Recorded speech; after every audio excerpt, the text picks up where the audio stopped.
Welcome back. This is our, I think, 7th stream. We're going to be doing some work tonight on a number of things. I think we're going to be very quickly out of ZBrush tonight and into Maya LT. We're going to be doing some rigging with the character we've been creating. And it's going to be cool. I'm very stoked to show you guys what we're going to do tonight. And we're just gonna probably jump straight into it. I've been working a lot on the face and the hands of the character, which are, because we're doing a visual novel, one of the most, well, I mean, it's a visual novel in that storyline wise and gameplay wise, we've got a lot of different kind of elements and ideas around exactly how we're gonna make kind of like the basis of the visual novel. Anyway, moving straight on and upward. I'm probably turn my music down a little bit. I think that's why I can't think and talk at the same time. 1 second while I do that. That's better. I can hear myself think. All right, very good. So yeah, what we're doing tonight, we're gonna jump straight into it and wrap up our character in ZBrush.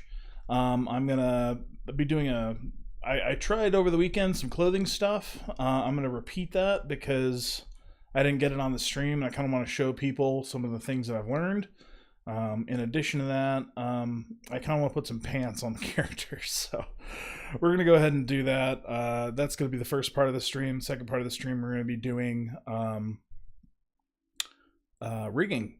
So let's jump straight into it. All right, here's our character. Here's our character with its polylines. You can see here I've got masked out a kind of like an underwear area. We're gonna just be adding a pair of boy shorts to this dude. And what I want to do, and I also corrected some of the tail anatomy. We can go in and we can look at some of the other changes I made over the weekend. So let's look at the hands a little bit. They're not exactly where I want, honestly. But there's some details in here that I do like, because we got some kind of like fingernails going on. I do like that. I think when we paint our maps for the fur, it'll look nice. I also have a jaw with a tongue. You can see that in there. One of the other things I want to do is clean up our polygroups. The eyes are kind of where we left them last time. There's a polygroup for the face, there's a polygroup for the mouth, there's a polygroup for the eyes. So I do want to clean up the polygroups and get those where I want. And of course, I'm just going to leave the feet. I kind of want to just get through the rigging process. And I can always go back and edit that geometry if we're not doing anything special with it. In addition to that, I also found an excellent, what's it called? Motion capture product that works with the HTC Vive. So I'm going to go buy some HTC Vive trackers eventually here, and then that's what we'll be using to drive the motion on this character for our initial stuff. Also, I've been told that one of the connections we have in our group is to someone that has a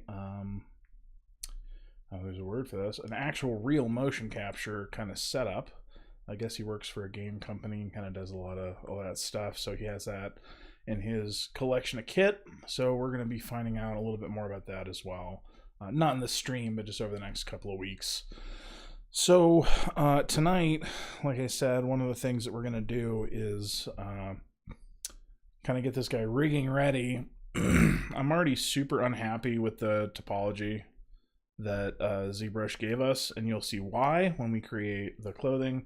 I wish this followed, on the iliac crest here. I wish the topology followed that. So one of the things I'm going to work on kind of before we even get started with the clothing, which is an interesting process that we'll go through, I really want to take a look at how can we make this topology make sense, because like some of it's just screwy. So one of the tools that I kind of found out about, which I like, is there's a brush that when you hold down, God, what am I even holding down? Shift and Control. That's normally the masking tool, right? But you could also grab the select lasso, and you can do some interesting things with it. So I didn't know that you could grab individual polys, edges, and all these things. So I guess one of the things I'm gonna kind of do here is use that, because I guess like with this I can like hide entire polygroups, which I think is interesting. So I guess I'm doing that incorrectly. So I want to solo this is kind of the idea. I don't remember. I think if I do poly, there we go. And then we can just look at this poly group here, which is really the thing that I want to retopologize especially. So what I did was I selected the select lasso, which gives me these different, edge, poly, and point markers, and I just clicked left click on the tablet on the poly frame or whichever, or the edge loop or whatever I want to do, and it'll roll through that. I very, very briefly investigated the option of using Mudbox, and I just did not like it at all. I used it for about 5 minutes before I was like, nope, I'm going to pay for ZBrush. This is just wacky.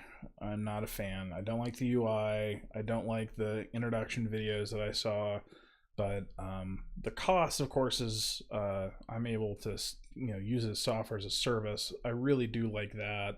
It is something I wish that ZBrush would go ahead and do. I would have already made a ZBrush purchase a while ago, but hey, it's their business model. I'm sure they've got some good reasons for it. I saw a brush in here, the very last brush, ZRemesher Guides. I'm really interested to see what I can do with this tool, because what I wanted, how I would imagine this tool works, and I'm gonna look up a guide, but I would imagine I can just like draw a topology and it's going to think about it, I guess. Like it's going to think about the best way to do that. So I'm with just to show the level of intuition that I'm hoping that this works with, I'm going to draw the topology of the model that I expect and the way that I want it to deform. And we'll just see what it does. And then if it doesn't work how I expect, and it's already kind of getting a little wacky, isn't it? I would imagine that this tool is going to do exactly what I want the first time, because that's just been the way it's been with ZBrush. I've had just some really good experience with the way these tools work so far. I guess I'm happy with the way that that'll deform. I'm thinking about what's going to happen when I put this into what's it even called, Maya LT, and I start using it. So I'm just going to play with this to start, and we'll see kind of what this tool can figure out by itself. Very curious what we end up getting.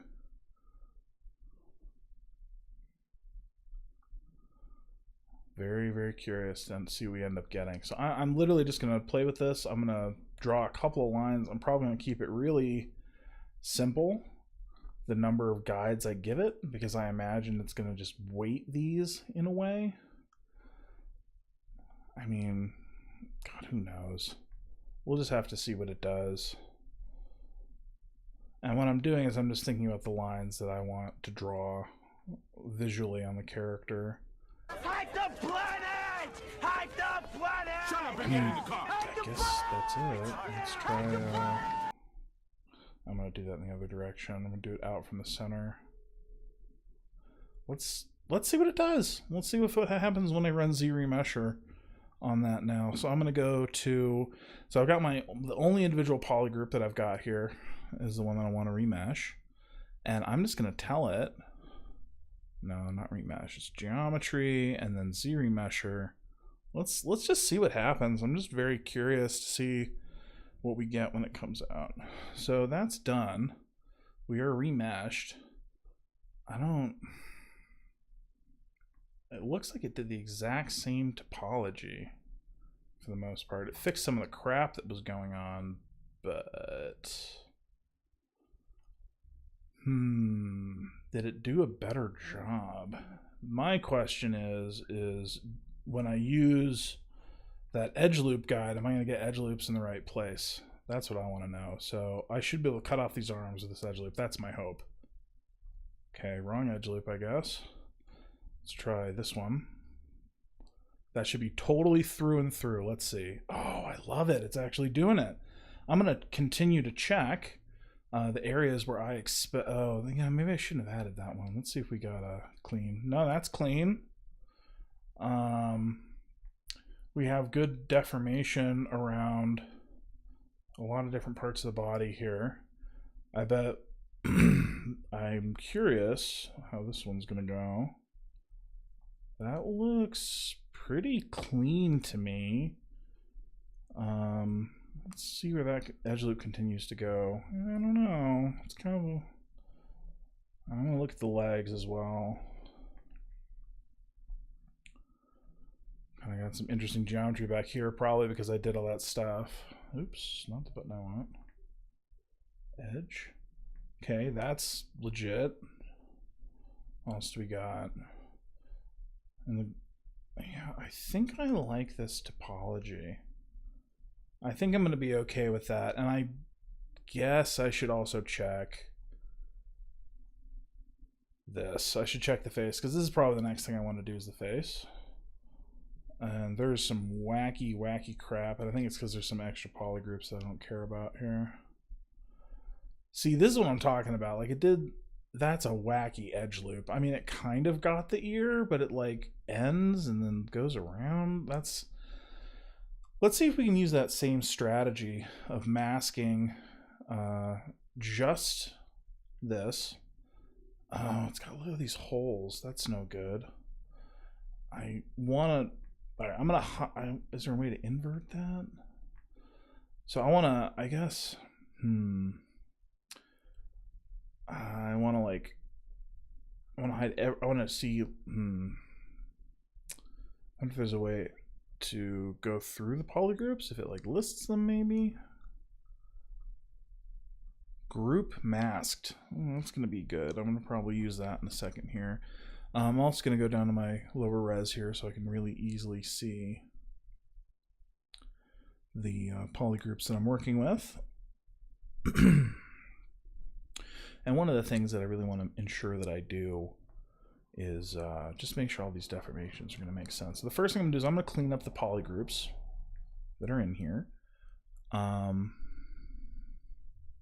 Merge similar groups. Well, I'm going to do a quick save. I'm going to start ticking this up. I got to turn on my keyboard. That is one of the problems with wireless keyboards. Let's group similar. That did not seem to do anything, because I would expect it. I guess I'm going to try to regroup by edges. No, I don't want to do anything like that. Merge straight groups. Let's see what that does. Roll it forward, roll it back.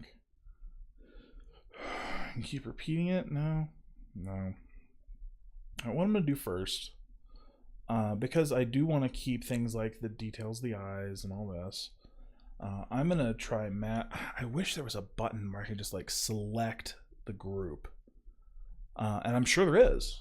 I mean, ZBrush seems pretty smart about this. So one of the things I'm going to do just real quick, let's bust open and see if we can mask polygroup ZBrush. Polygroups. Nope. Show only one group is Control Shift and click. Show all groups is Control Shift and click outside. Invert your current group selection. Control Shift and then click and drag outside of the mesh.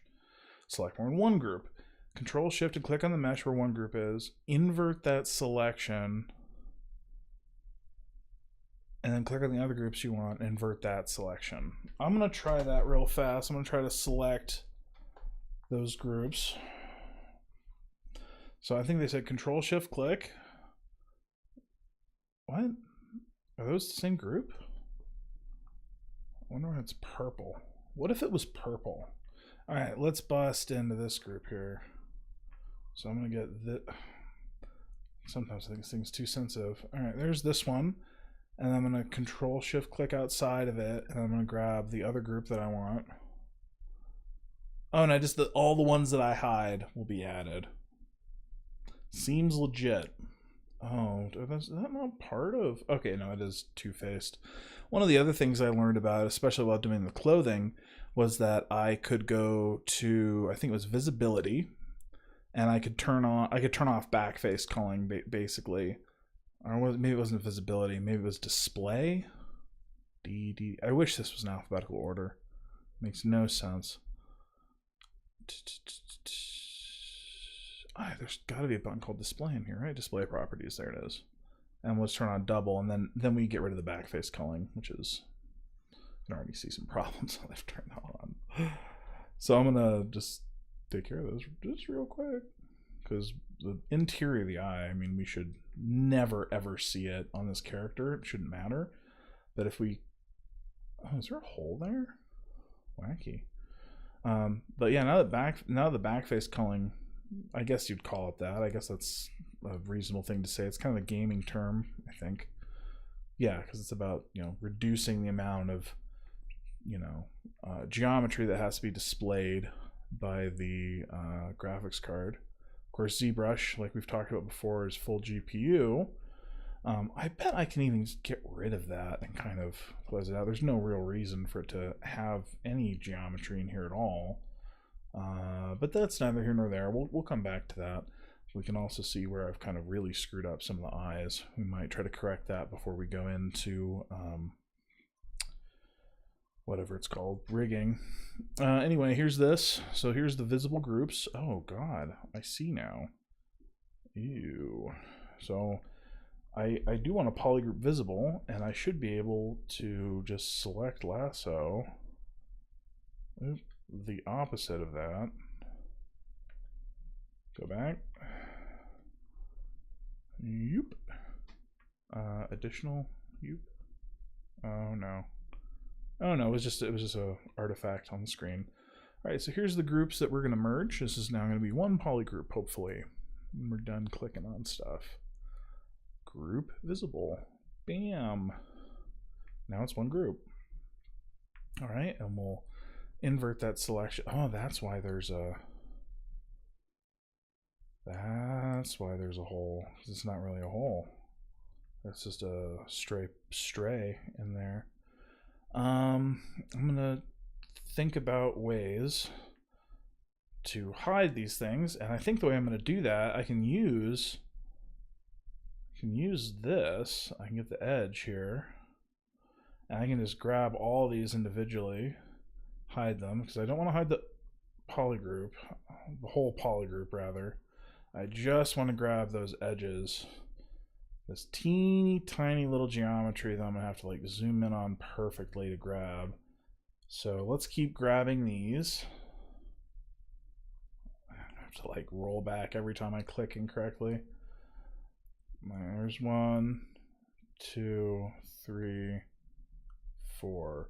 And now, according to the ZBrush docs, I should just be able to click and drag.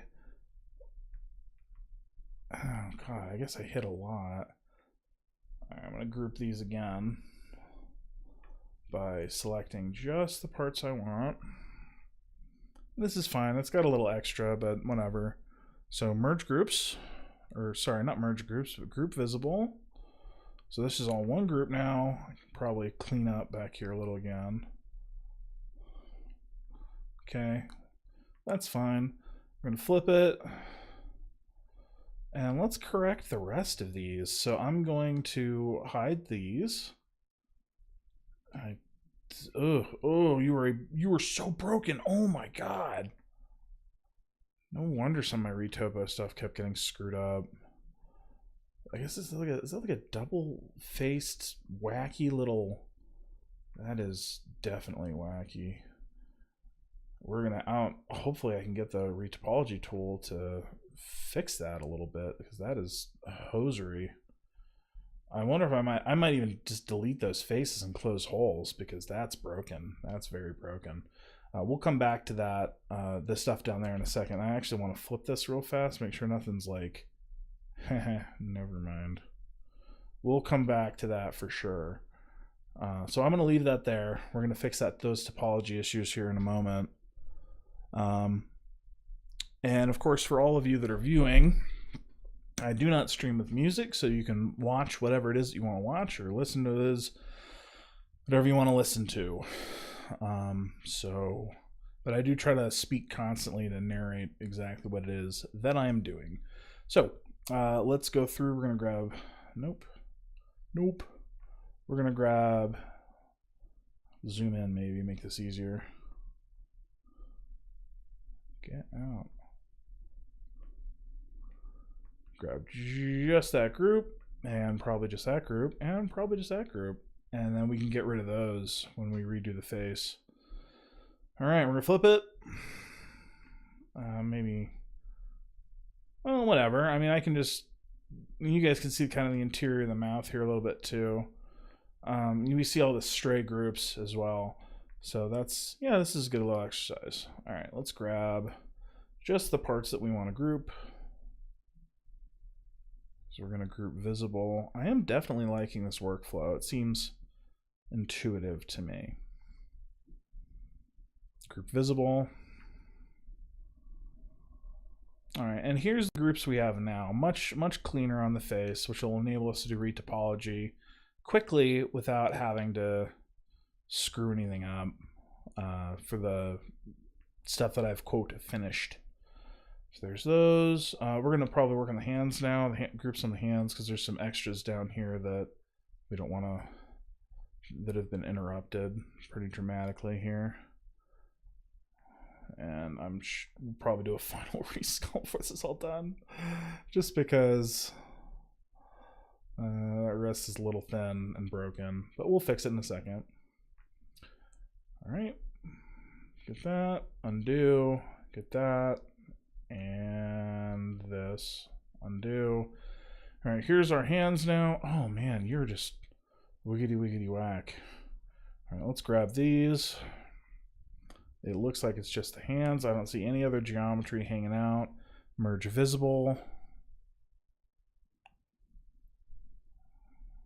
I keep saying merge visible and then looking for the word merge. Get out of here. I don't care about that. All right. Num. Zooming out, switching up. Okay, those are the groups we have right now. There's the groups on the body. So the reason I went through that, oh wait, no, we got to fix this.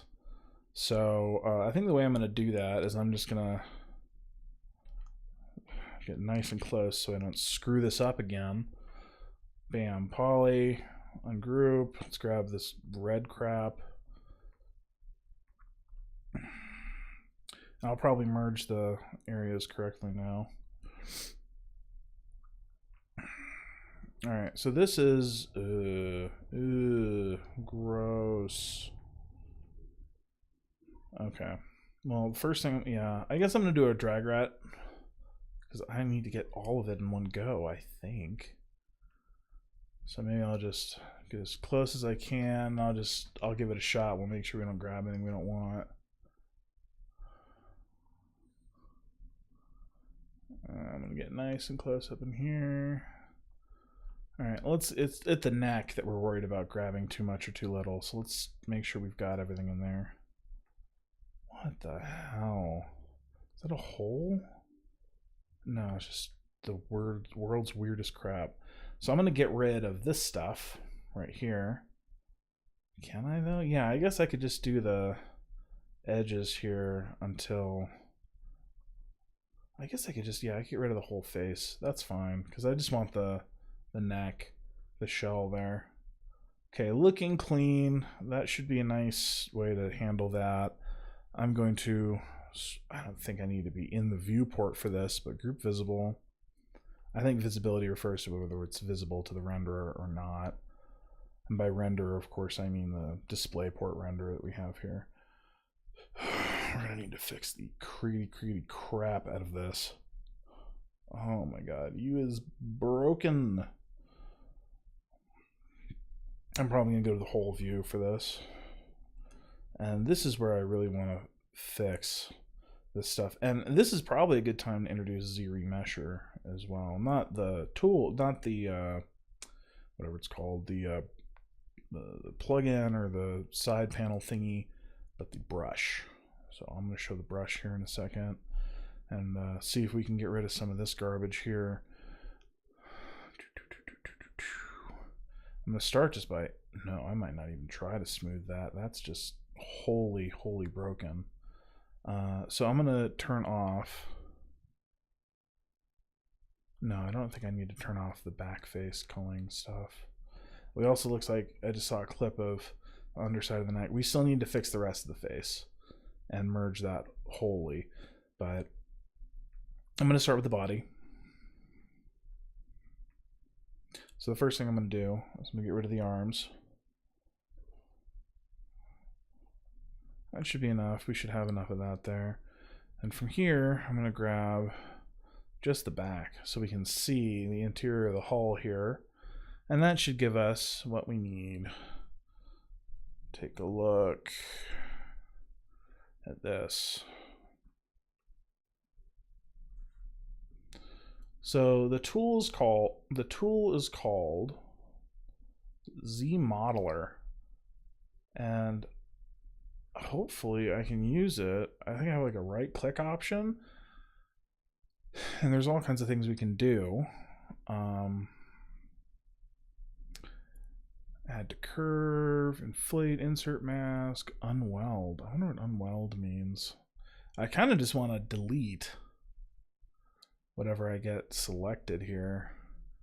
Delete. ZModeler delete. All right, let's see what we can do with that. I'm going to try to just... So what I really want to do is just delete this crap. It's just so tiny. It's just so broken. Also, my shift click isn't working anymore. Restart my tablet real fast. Because I should be working. Yep, that was the tablet. Alright, zoom in. Just delete it? I wonder if I can just start nabbing these and just getting rid of this weird extra geometry. I don't even know how it got there.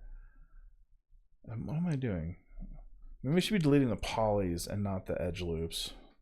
Delete a poly. That seems reasonable. And this came back. How far do I need to roll back here? Yeah. Okay. I'm just gonna roll up to the top. I don't want to miss any of my actions here. So I'm going to start by getting the body, and then I'm probably a little less of that. There we go. Seems legit. All right, let's pop in here. Like even these are connected, so I guess I'm going to start by. I want to try to get the poly that's in here, but I'm probably going to have to give up on that. I don't know how far I can actually zoom. Undo. Okay, forward, and then I'm going to undo just once. I've got kind of a rolling undo button on my tablet, and I just want to just do one. And apparently when I undo, it's... Or maybe it was just because I was so zoomed in that I... No, I lost my... Alright, whatever. Do this one more time. Boop. And let's see how far we can get with this. I'm going to just zoom in as far as I can possibly zoom in so I can have an opportunity to delete the poly. I want to insert an edge loop. I want to delete. delete a poly. This is going to be tough because it's so tiny. I might try to move further down or see if I can just zoom in to the perfect level. I can't even see what I'm doing. All right, let's start deleting a poly. Delete a poly, delete a poly, delete a poly. Delete a poly. Symmetrical, non-symmetrical, operation canceled. Interesting. Let's see what we can grab down here maybe.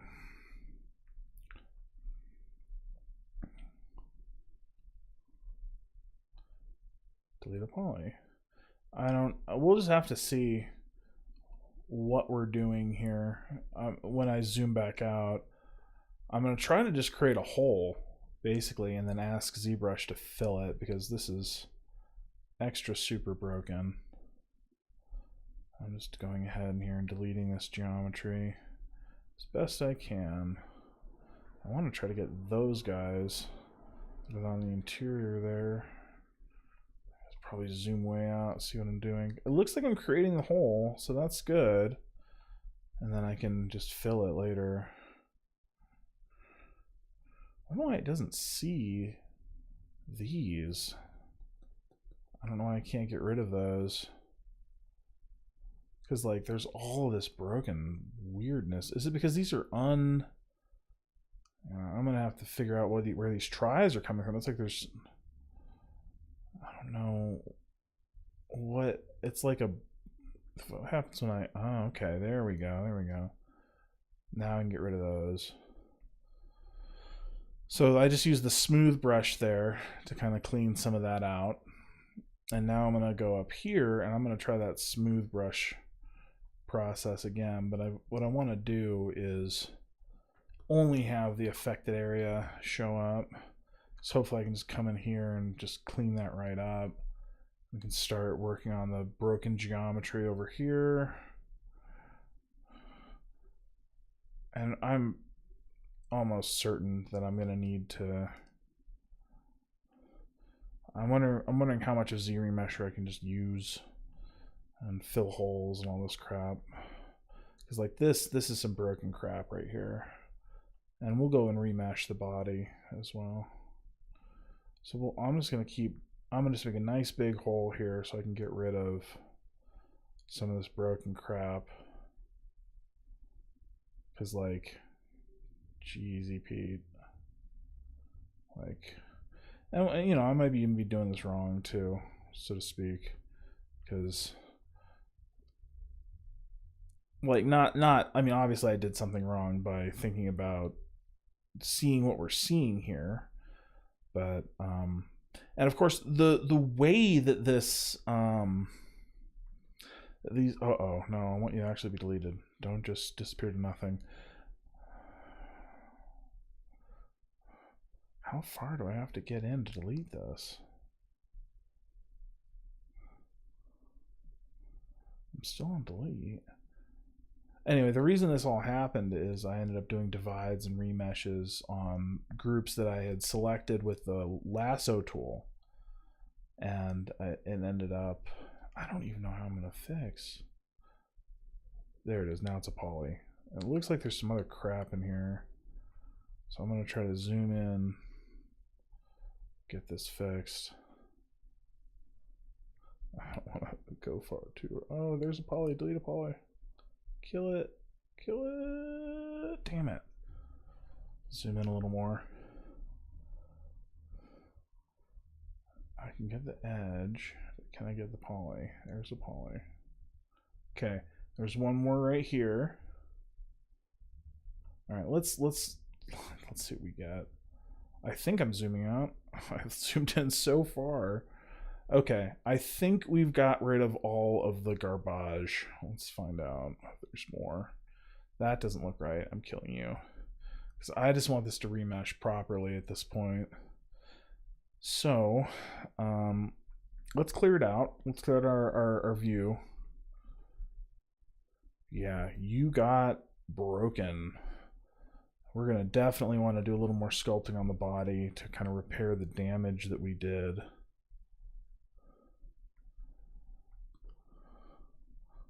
Probably not go too crazy with that because I wanted the holes to repair in a way that makes sense.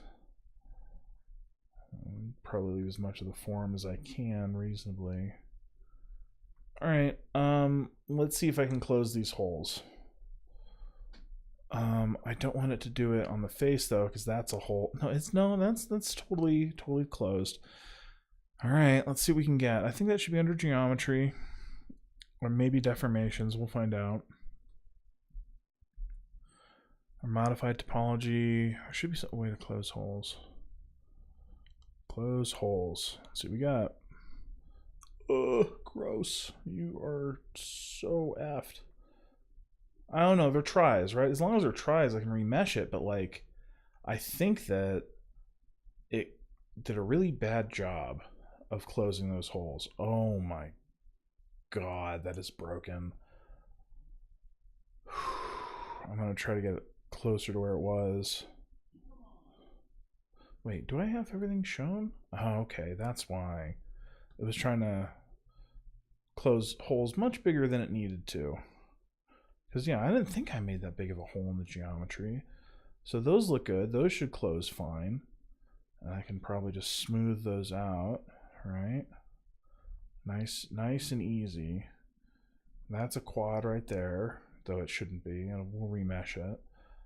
All right, this looks a lot cleaner. So I'm going to kind of zoom out. There's the holes. Close holes.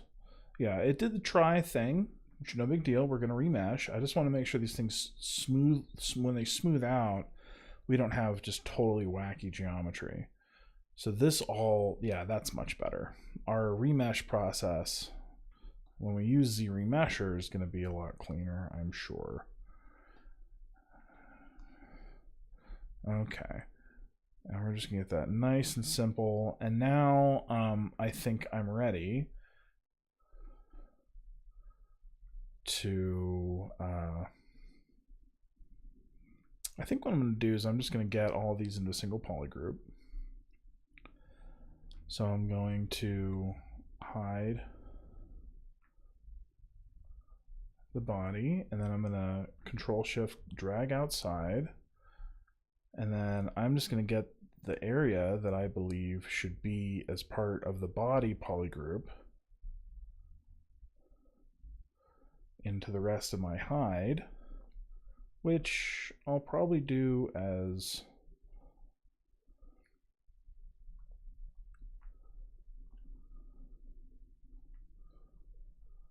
I don't know.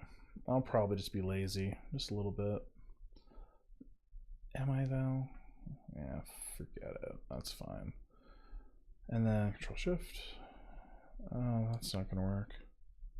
I actually have to do it correctly. So here's the group, and then we Control Shift outside, and then we're gonna wanna hide this. And then we Control Shift click outside. No, that actually doesn't work how I expect. All right, so I'm gonna unhide everything. I'm going to hide this, and then we're going to keep going by hiding the individual. So I do the poly, it's going to be the whole group, right? No, it does disconnected. Okay, interesting. And then let's grab you. And no. Let's see if we still have it. Okay, so it's got those, which I'm stoked about. And I want that neck hole. I guess I could just tell it to not have the neck hole. Except I want to do the opposite of that. So I'm just going to zoom out as far as I can and still see this thing. Oh, I could do that. There we go. I could just kind of zoom in there, tilt it up, zoom out a little, enough to grab it. I just need to be able to draw outside of it and still see it. That's even smaller than I had before. All right, that's a good enough angle where I can grab it.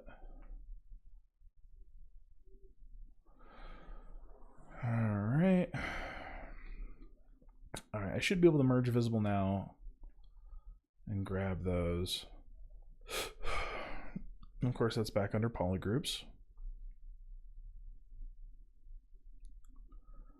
And now I should be able to retopo it with the lovely remesher guides, though it,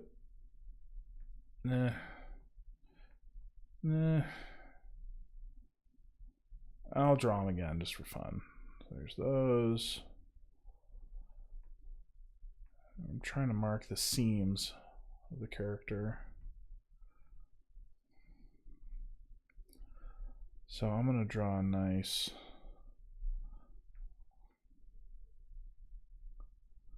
I guess I can, thinking about like hiding the arms real fast so I can get under the arm.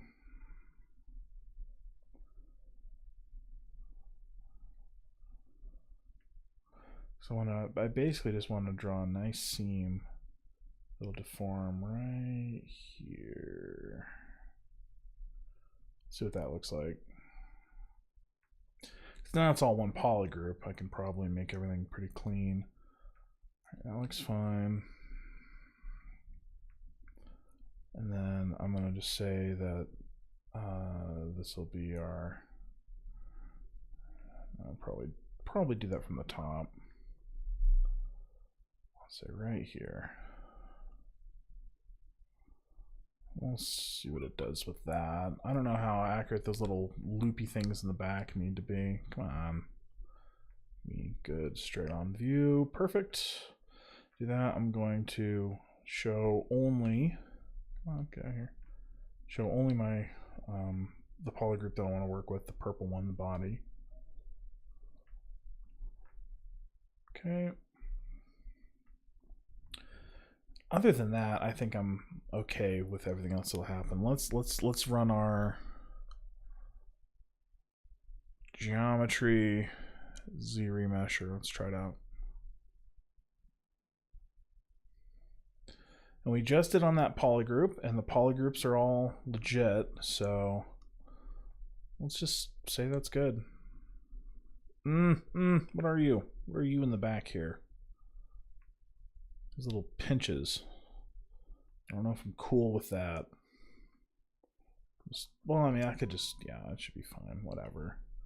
May as well keep them. Because it's better than it was before. Oh, I like what I had before that with that. Do I? No, not really. I am going to roll it back. I'm going to try to do some other topology tricks that I know might help me out here. And I'm gonna keep drawing. I'm gonna keep drawing stuff that I want to be able to deform cleanly.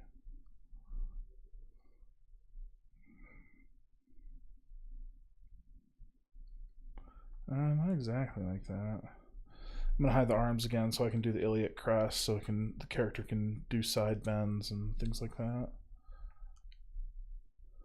Let's say base the pelvis is here, brown to butt.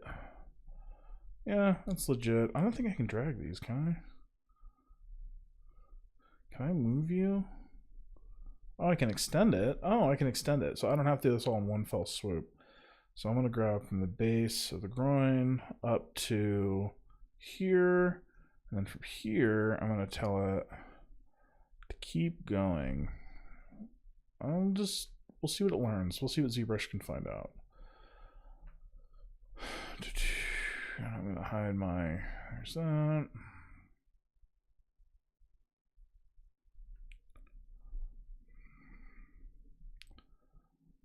And then let's, I'm going to do an edge right here. Just to make sure that thing can actually bend. And of course, with video games, I'm not going to get the benefit of things like Maya muscle and all that. So I'm going to make sure that when this guy deforms, it deforms in a way that kind of shows them shapes of the muscles.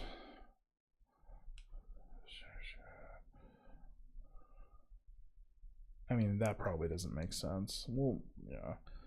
Keep that. Where else do we need to deform? Probably on the leg.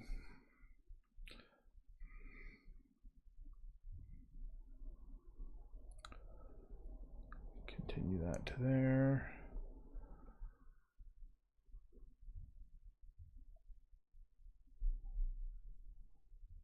Shape for the butt.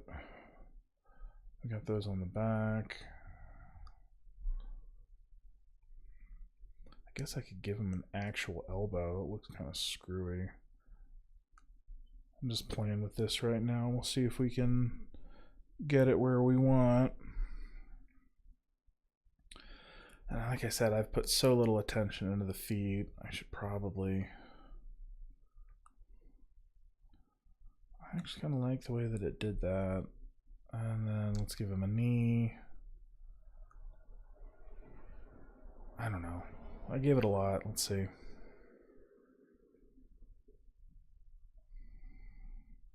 We'll just have to see how it deforms when we get it into pose. All right. Higher res. It's looking fine. Back to lower res. Clean up this. And the next we're gonna do the hands. I don't think I've retopologized the hands yet, so let's do that. Looks really, really big. Okay, here's the hand poly group. And I'm gonna make sure that it retains those nice fingernails that I mean, they're not all nice, but they're better than nothing. So I'm gonna make sure there's this. I guess I have to do it per finger. I don't know why I thought it would not do that. I don't know. I guess it'll just get 2 bends in each of those curves. Keep going. All right, here's 2. I'm gonna roll that one back. That doesn't look right. That looks a little better. The thumb. That's one of the most important ones. And then we'll make sure that the hand is going to deform cleanly here, here,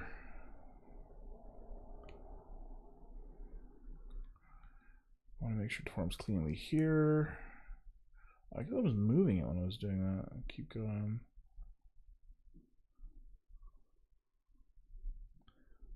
Not quite. Do that one at a time. One more there. That's about right. Deflection on the hands. I guess we could make some stuff for the knuckles here. Oh, undo. I don't want to connect that. Make sure it can have flexion on the knuckles. It will show us the way. And then of course I've got this guy here, so I'm going to make sure that can flex.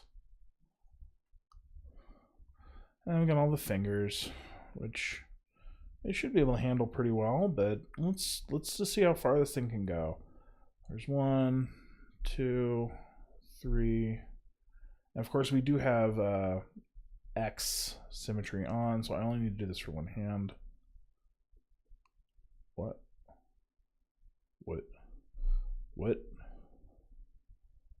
There we go. I guess that works. 1, 2, 3, 4. Thumb is 5. And I get one of those there. It's a nice process. It's making me think about what's going to work and not work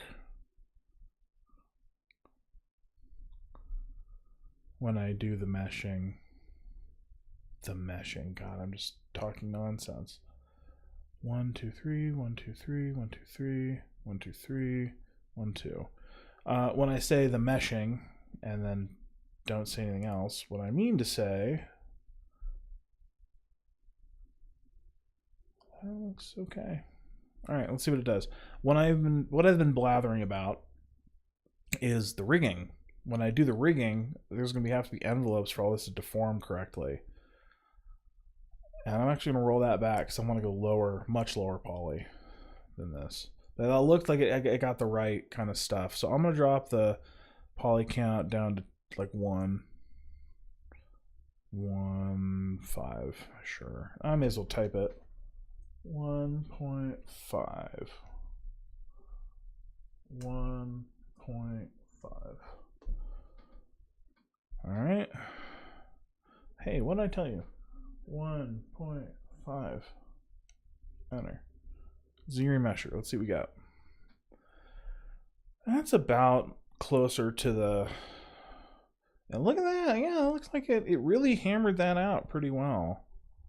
Look at you. You look like... Yeah, look at that. It kind of did what I asked. Cool. So there's those. And because we're doing this by polygroup, it's going to be very easy to continue this process into the face, where I don't know if I want to do this. This one I might. We'll just have to see. We'll just have to see. All right, so here's this. I'm also going to do a quick save the tool because I'm happy with the progress I've made so far. Call this one 24. All right. From here, I'm just going to run it. No, that's stupid, Connor. Maybe, yeah, we can add some stuff for how we want things like the mouth to deform.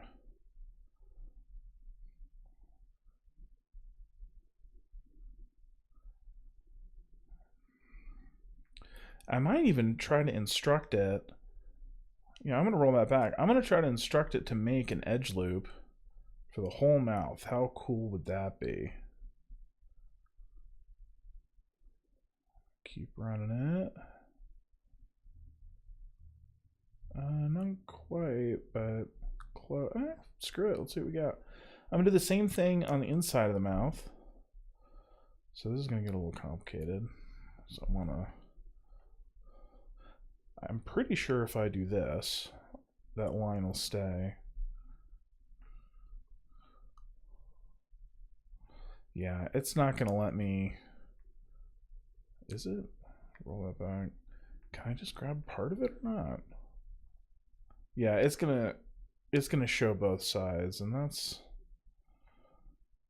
I don't want to turn off X symmetry. I guess I could turn off X symmetry just no, because wait, yeah, no, I'm keeping on. Wait, no. If I turn it off and just get the one side of the mouth, and then I turn it back on, yep, it stays, so we're good. So what I wanted to do, the reason I wanted to do that is I wanted to continue to instruct the ZBrush, which I don't know, I have no idea if this is going to pick up correctly at all. We'll just have to see. The teeth, of course, don't need any topology guidance, in my opinion, because, well, they don't deform. So I'm going to grab another one of these here. Though I think it connected those. Let's just give it that one piece of guidance and see what it does. I don't really care about the tongue. Characters aren't going to be... They're mostly in there for, you know... I don't think the characters can have big Zootopia style animation in their faces. It's not a Disney kind of thing. Alright, let's see what it does. I mean, we lost some detail. Oh, but I'm at 1.5.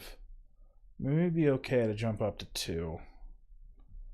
Did I lose detail? I mean, like, I lost some sharpness, but, like, there's not a lot of sharpness in there now. Yeah, I'm gonna go up to 2. Do it. Let's see it. Yeah, that's probably enough.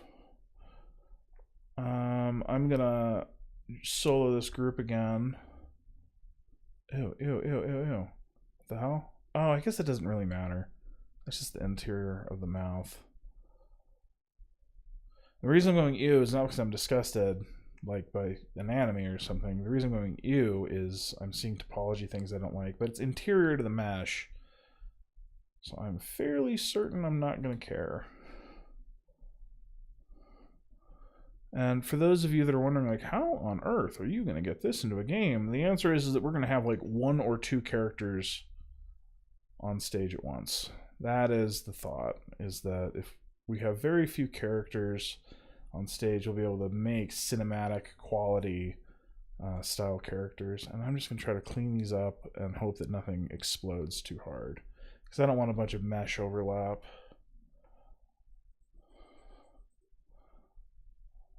Because that's dumb. So I'm just trying to clean up the interior a little bit. This is all part of the retopology process for me. Because there's no need for intense complexity in any of this.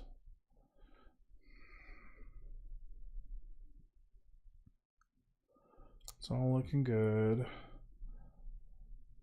And we'll probably honestly come back into ZBrush once or twice to correct, because I also want to see on the workflow when we do get into Maya LT. Roll that back. There's no reason to be playing around in here right now. Not with those kind of details. What I'm thinking is there's not a lot of reason to go into ZBrush and do too much work before we know exactly how our mesh is going to work. I'm also going to be using the Ikinema Orion meshes because we intend to use those. I just want, let's see here. Yeah, that's fine. That's just like this weird upper lip thing. So the Ikinema Orion is a motion capture software that allows you to use the HTC Vive for mocap. And I'm going to try playing around with their rigs. I'm sure they'll have example motion files in them. So I'm just going to make this just a little cleaner. Am I doing this before or after the mesh? I'm Z-remesher. Yeah, I'm doing this after the Z-remesher, so we're good. This is just cleaning up after the Z-remesher, making sure that everything looks cool.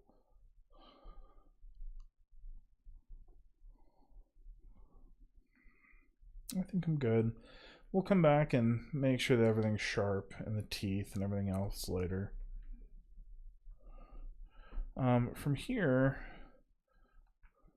we just need to fix, I think it's time to remesh these eyes and get these where we want. Which they're already pretty close. But like that in there is just hosed. So I'm going to keep the poly count at 2. Let's see what we got. Cool, but that's not the topology that I want. So the first thing I'm going to do is we'll keep doing the Z-remesher guides. Make sure we have a nice clean deformation there, a nice clean deformation here, a nice clean deformation here. I'm going to just be really specific with what I want. There's the eyebrow, though we can do that when we remesh the face. Let's try it one more time. It's looking okay. We still have all this junk here though, which so badly I need to fix. So I'm going to fix it here.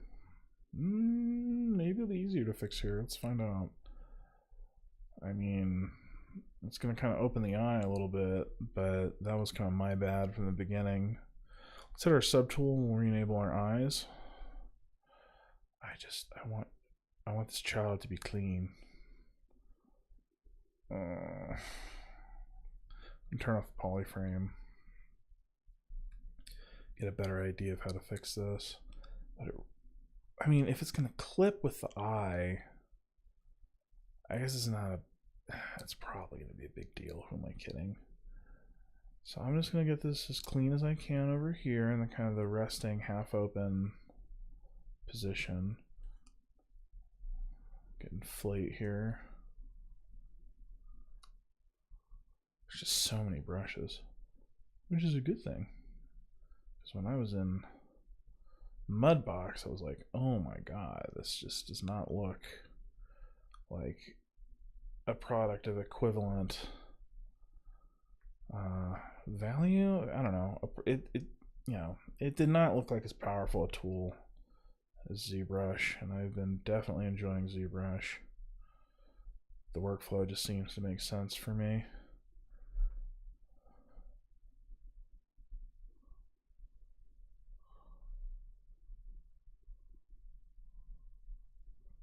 kind of finish out the eye here. Kind of add some shadows. Not that they're really going to be seen. Again, this character is going to be covered in real-time fur, but the more dramatic I think we make the geometry, the more dramatic it's going to appear in the fur, because it is simulated. We're using, it's not going to be a static hair card or anything like that. We're going to be using NVIDIA to do that, NVIDIA HairWorks. So kind of looks like Steve Buscemi, very tired eyes. Good man, Steve Buscemi. Good man. All right, let's see what else we got here. See, the thing I like about Steve Buscemi, never mind. All right, well, it all looks good. Let's go back to our polyframe. I'm just gonna smooth this outer. Make sure that there's no reason for those to overlap. Just kind of clean it up. Probably make my brush size just a little bigger, so we can come back and fix whatever we need to fix in a second. I just want to get this nice and lined up from a topology perspective. Looks nice. All right, polyframe off. Let's see how we ended up. Looks good. Oh yeah, we forgot to fix that down here too. So let's do that down here. Back to polyframe. Oh, what do I? There's a button that I push that like turns off the polygroups, and I really don't want that. Can I go back? I've just got to figure out how to re-enable that, because I've done that a couple. Oh, it's a UI element? Really? Oh my goodness, guys. That, I'm on a 40-inch screen that's like a couple of feet in front of me, and I still couldn't see that. That's just goof troop, man. That's stupid. There are some things about ZBrush that I'm just like, from a software perspective, guys, that's, I mean, on the other hand, I didn't have to go to a menu, right? I'm not scrolling around looking for a menu. I'm 100% working on my tablet, which is the workflow that I like. Mudbox did not seem to have a lot of love for that. It has multi-touch gestures, but like, I don't want to be switching. Like with this, I can just point and get what I want, which is exactly the ZBrush way of doing things as far as I'm concerned. As far as I've been observing, rather, in their, yeah, anyway, blah, blah, blah, blah, blah, software. Okay, this looks okay for now. There's those. Let's fix the face, because we still got this crap. So I'm going to get the face. Look at you. And then I'm going to do that. And then I'm going to grab... These groups should be totally separate from... Okay, never mind. Whatever. Oh, what the hell are you? What the hell are you? What the... Who are you? I'm going to have to figure out what that is in a second. So I got those... Oh, it's part of that. Okay, cool. I'm happy. We're good. Like, what are you doing? All right. I thought I had an artifact just floating in space, but I did not. Okay, so there's our totally connected mesh for the face that we're just so happy with. And first thing I'm gonna do is I'm gonna group visible in polygroups. After zooming far out, making sure I don't have anything else, and I don't. So group visible, and then let's do our final bit of topology here.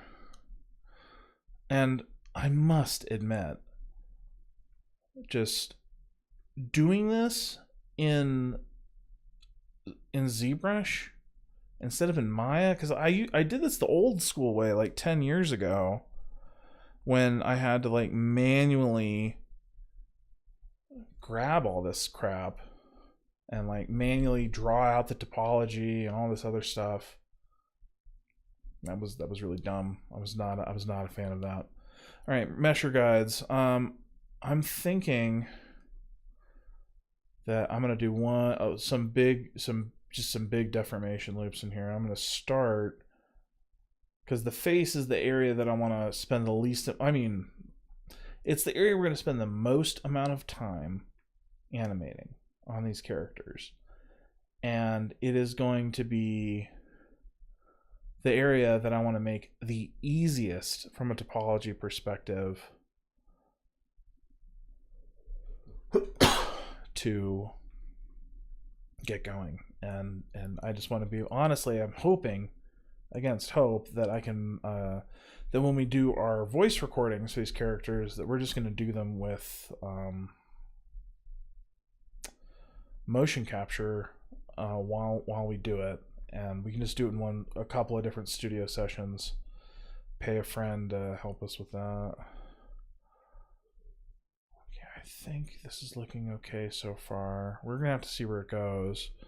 I also want to show this. This did not topologize how I expected in ZBrush, so I'm going to make sure that it knows about these edges here, and I'm just going to roll that back. Do it a little more simply. I'm going to grab this. I'm going to keep running this up. Is it that whole thing? We'll see how I feel about these edge loops when they're done, after the mesher runs.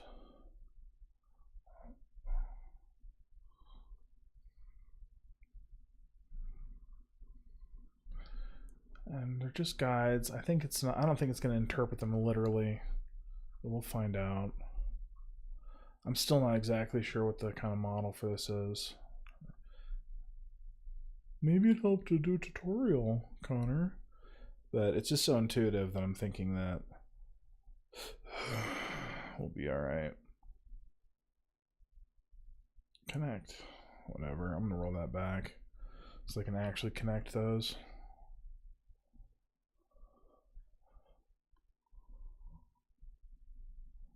Yes. Good. Do it? Whatever. They're just weights anyway, right? That's what I'm thinking. Anyway, zoom out here. Roll through this. Does that even make sense? Am I just drawing? I probably should be thinking about, yeah, I'm just creating a false illusion of depth. I need to actually roll the curve how I expect it to roll. So there's one curve. I mean, maybe. We'll find out how this goes. I mean, it should. Yeah, those don't look stupid. So I'm going to have it do this. No, probably don't want to do a circle. How does that look? Okay, that looks fine. I'm going to do these piecewise. I don't know why I said piecewise. I'm going to do these bit per bit so I can keep rotating it. That's kind of the idea. It's probably just an artifact. I don't know why I tried to smooth that out. No, it's not an artifact. I'm going to smooth that out. What are you? Oh, it's a very thin part of the mesh. Okay. And we keep rolling. Not that far. I'm going to get the next one from this side.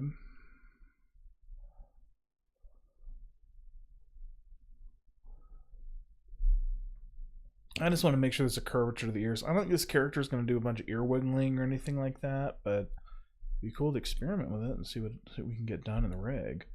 I think most people that are thinking about these things know about the actions their characters are taking. I'm making kind of a general purpose model for the idea that I just want to see how far I can go with this.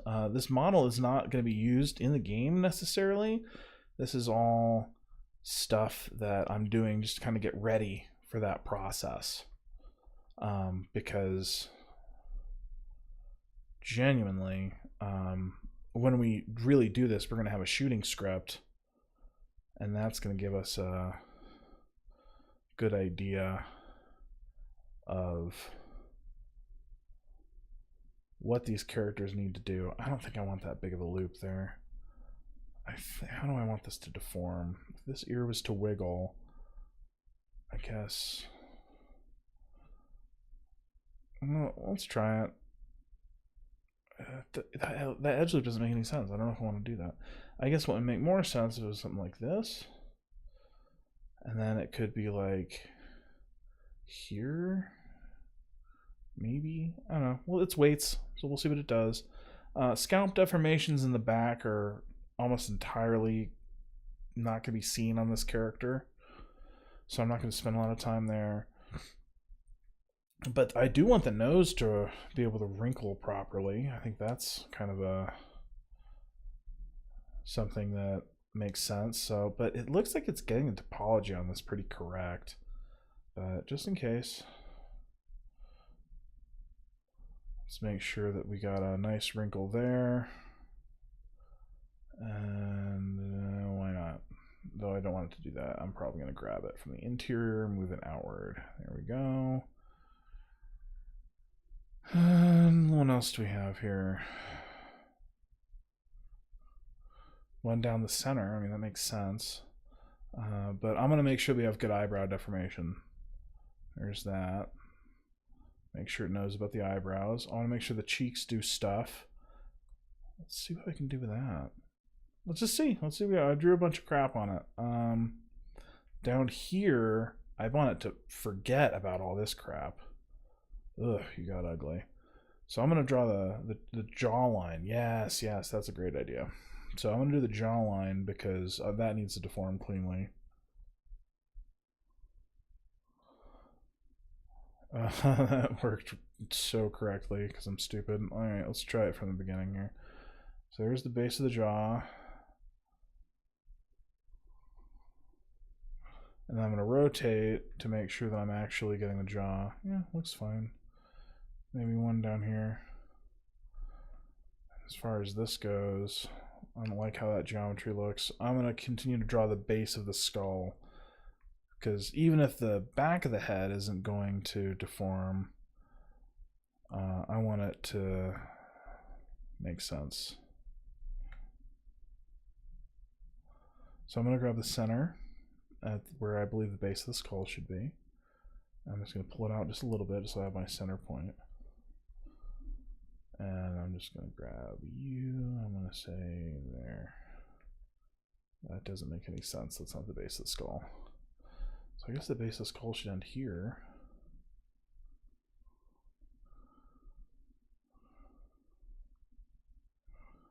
And it's going to look a little weird.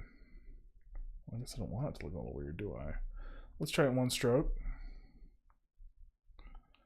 I really shouldn't be like that. I guess if that's the lowest point, it should be the lowest point for the base of the skull, and then I'm just going to go up. I mean, it's kind of always going to look like that because I'm making a parabola with the stuff, with the X symmetry. So I guess I can enforce more roundness by... I also want to make sure that that dorsal thing that we added is very prominent, so I'm going to do that. And of course it'll get the center edge loop, no problem. Let's draw the neck. Let's make sure that deforms nicely, especially if we bulk this character out a little more. There's that. There's that.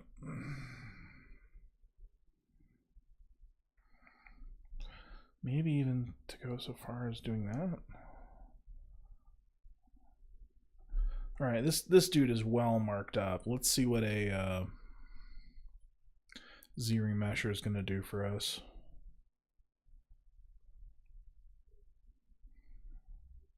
I am immediately liking the topology that I'm seeing here. The ear might be a little too much. We'll find out.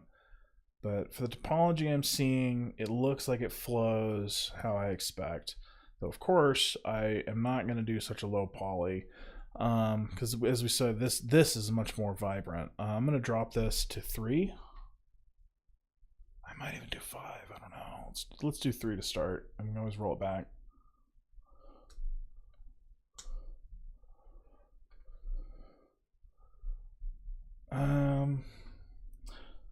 It might make sense to make the nose its own poly group at this point. We will find out shortly. I'm going to drop this to 5.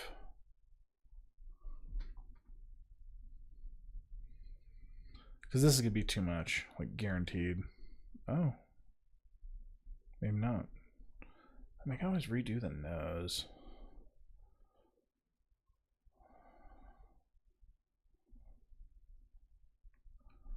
I think I'm going to have enough guide points here as well. That's looking good. I want the nose in its own group because how big of a difference is that? I guess I can tweak it, but like, should the nose be in its own polygroup? I'm gonna say no. I can just tweak it from here. So let's fix our creases,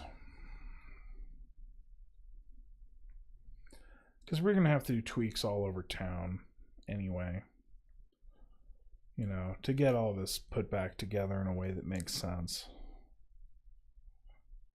Yeah, look at that, like that's all screwed up. So we're gonna, I mean, the topology is correct, don't get me wrong.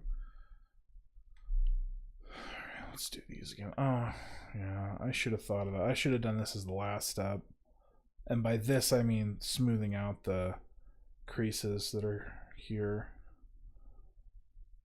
because I'm gonna wanna, I basically just had to do it all again anyway, and I just lose definition when I do this. So I should have just left it and then smoothed it out last. We're good, whatever. Again, this isn't a final asset. This is an asset that is, oh, I also created those new polygroups. Those are new polygroups, right? Are you a polygroup? You are a polygroup. I guess it's kind of like a blend polygroup, which I don't really care. It's fine. I can still select what I want. You're probably a blend polygroup too, right? No, you're what I expect. Okay. Looking good. He's happy. Alright, there's this and the feet that I will never ever finish. Alright, cool. So let's do some let's just finish sculpting this. Just really super duper brief. Oh yeah, one more check. Make sure these arm loops are still how I expect. Yes, they're deforming cleanly, because the whole reason we're doing all of this is to add some clothes to the character and then put it in to Maya LT. All right, I'm going to, oh, what do I want to use for this low poly stuff?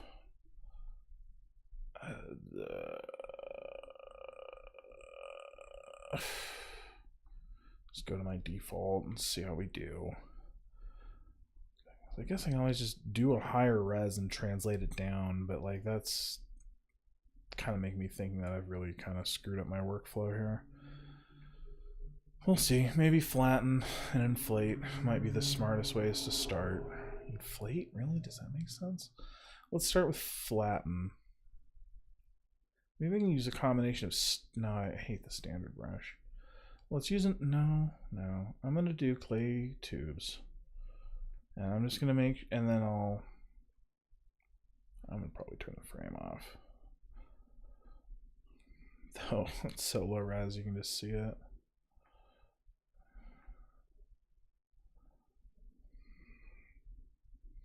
Yeah, we need to fix this. So... Though I realize immediately...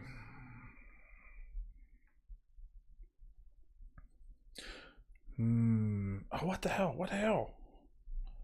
We're good. I was freaking out over nothing. I was like, man, I thought we were done with this weird topology crap.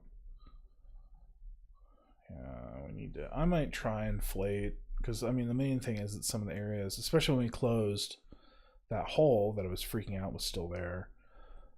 So I'm just gonna... What? No, I keep seeing artifacts there, and that is not making me confident that everything's cool here. Is it just because I inflated it and it's just super low res? It makes me think there's something wrong here. No, it looks fine. There's a try there. I don't like that, but it's gonna be under fur. So NBD. I'm gonna use the standard brush. So I just want to draw some things here. It's mostly just about, what the hell? Oh, I want RGB, that's why. Alright, what I want to do is I just want to draw a basic, some of the basic bone structures that we're going to see through the fur. like the collarbone, right? God, it's so low poly. I probably should have done this earlier. Oh, I'm so dumb. But hey, it's a learning process, and we learning. Oh my God, what was I thinking? No, we're gonna leave it as this. Try to fix the neck here, because I'm not totally happy with it. And we got a little more geometry up here. So, God, I'm just gonna smooth that out. Oh my God, what have I done? I mean, he's got like. All right, let's look at our silhouettes, and we'll make some decisions. I also need to fix this down here, and every time I do this, it just gets thinner and thinner and thinner and thinner and thinner. So I need to. Yep. Brush size, nice and tiny. All I want to do is fix this seam. I guess it can kind of have a little bit of a rest there, but it still needs to get fixed for real. Like, that's how an arm looks. Durr. Alright, I'm going to make it bigger so I can actually work with this. And then I can hopefully fix this. Roll that back.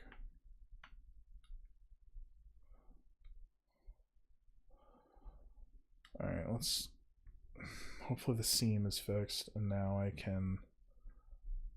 Is that the smartest way to do this, though?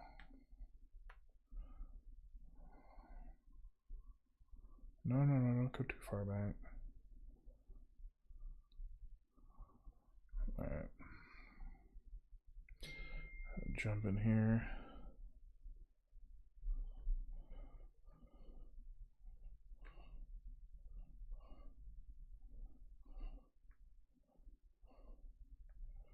Keep rolling through here.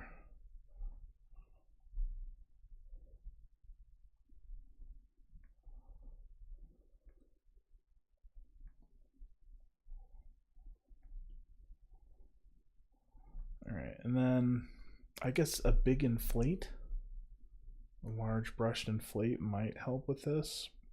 And then we can like smooth it out. I don't know. We're just gonna have to find out. I'm not used to working at low poly, and it's just gonna make a seam. I really don't know if this is the right way to do this, because it's grabbing everything from the side. Maybe if I make the brush size a little smaller. All right. So make the brush size a little smaller so it doesn't grab so much outside of it. And then hopefully I can just kind of roll around here. Oh, it's still making that seam. We'll find out what we can do.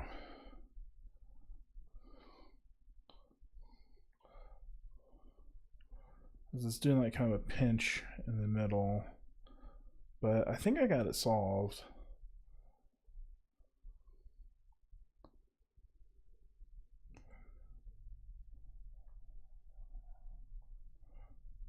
Oh, whoa.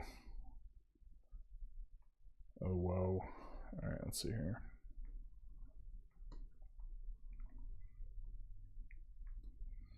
Doop, doop, doop. Come on. Maybe I'm gonna like finish the inflation here, and then I'll go to a smaller brush size for the smoothing.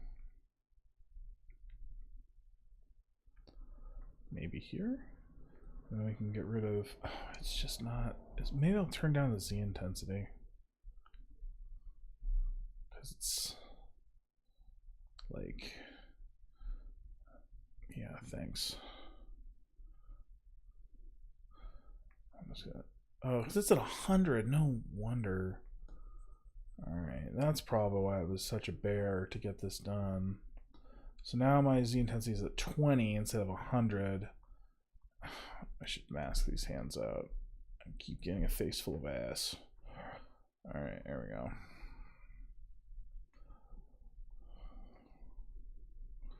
This should be much better, and the seam is fixed, so that's what counts, right? And it's covered in fur anyway. I just don't want the shape to be totally wrong. Okay. It still looks like crap. Whatever, we're good. I want to go into rigging. I think it's time for rigging.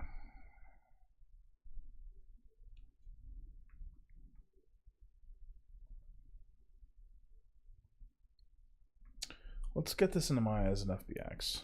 Also, I think it's going to keep my groups, which may be or may not be helpful. We'll find out. Document, save. Let's save the tool here.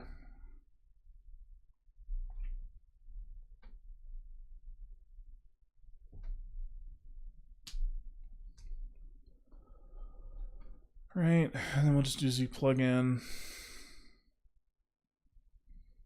And how many polys are on this? 50,000? Okay. I think that's legit. 50,000 divided by 4 is 10,000. 10,000 face poly. 10,000 polys in the mesh, so that's probably not too bad.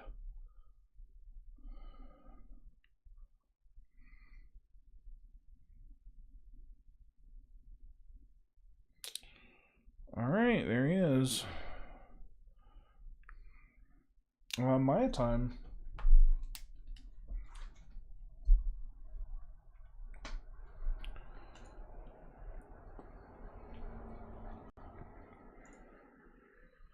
I don't need you. I need Maya.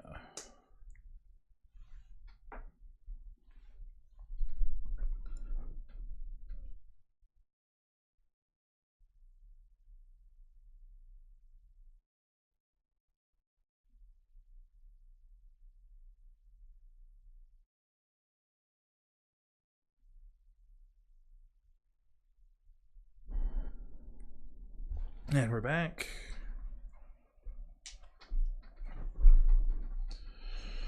Alright, make sure I'm still lined up my camera here. Looking good.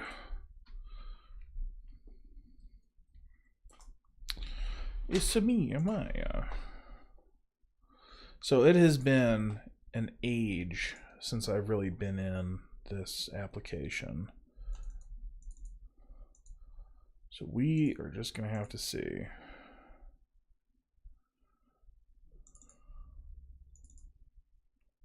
Where we're at.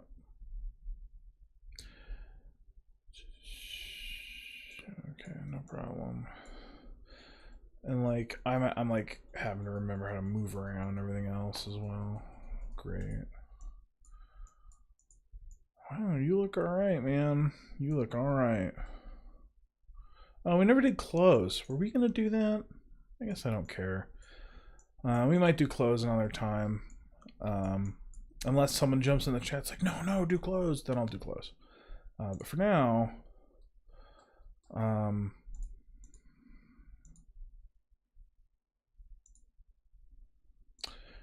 we're just going to rig this guy. So the first thing I want to do is translate him, which I think is W. Look at that, I remembered. Zoom out. I think I can do view. I also, one of the major bummers about my keyboard is that it does not have a numpad. And normally I'd use my phone for that, but I'm using that to monitor the chat. Soon I'll be grabbing some more resources to take care of all that. So there's this guy with his feet on the plane of the ground. Hooray for that. He should still be X-centered. So let's look down the Y-axis. Negative Y-axis. Yep, still looking clean. So, I'm going to save this.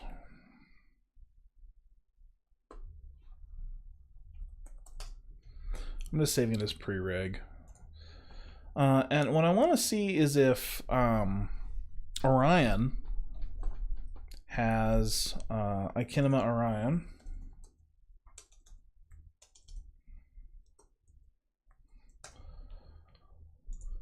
I want to see if these guys provide their meshes out of the box. I do get a 14-day free trial, but I don't want to burn it until I have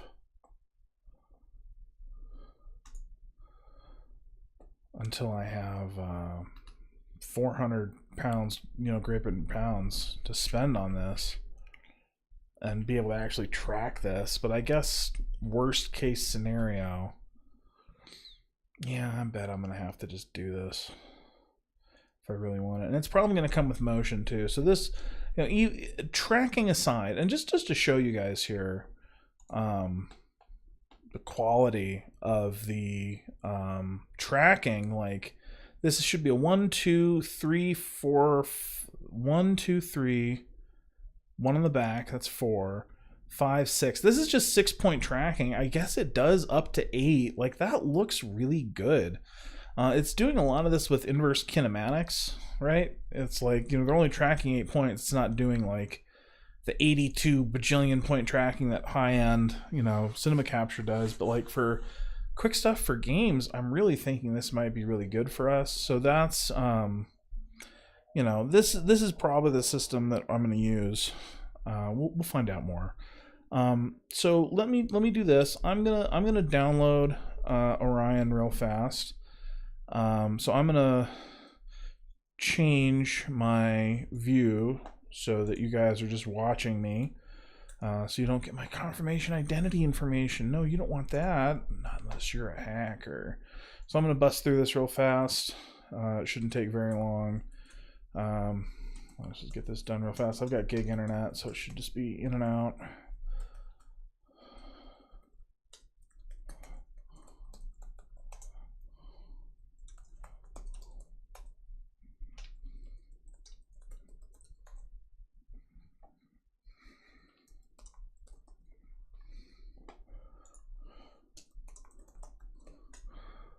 Make sure my all looks fine.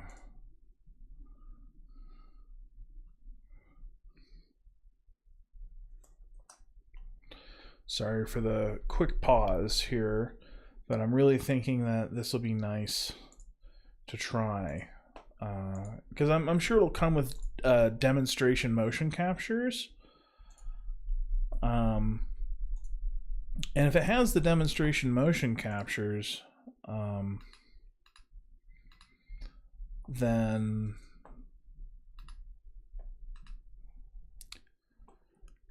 if it's got demonstration motion captures, we should be pretty good, because then I don't actually need to capture anything. So I can only do 3-point tracking at the moment with my Vive. So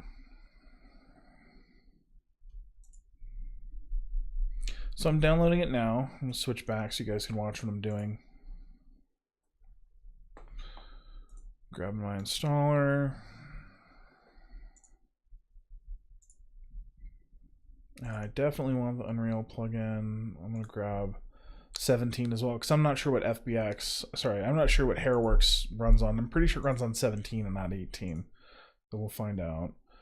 Okay, I'm not using Unity. I don't need that. Next.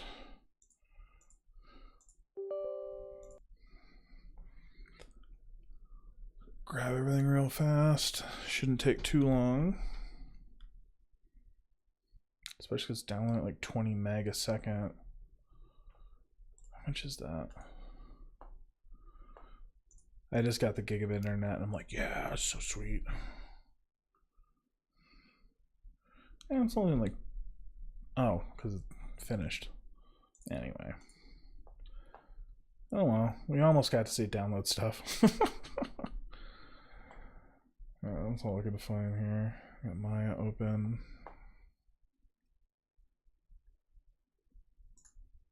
Because what I want to do is I want to grab its rigs. I'm not necessarily gonna. I don't think I get to use their Maya plugin. I didn't see anything. I think it's only for Unity, etc. At least Orion. But let's open it. Okay. Kinema. Okay, again. Oh hey. Listen, I'm Cortana. I don't, this, maybe it doesn't even install an app. Maybe we have to have that open. So I don't see anything for my kinema in here. So let's get Unreal open. I still haven't compiled the HairWorks version of the Unreal Engine. So we'll probably do that, I don't know, maybe today, maybe later. We'll probably spend most of our time on rigging today, so.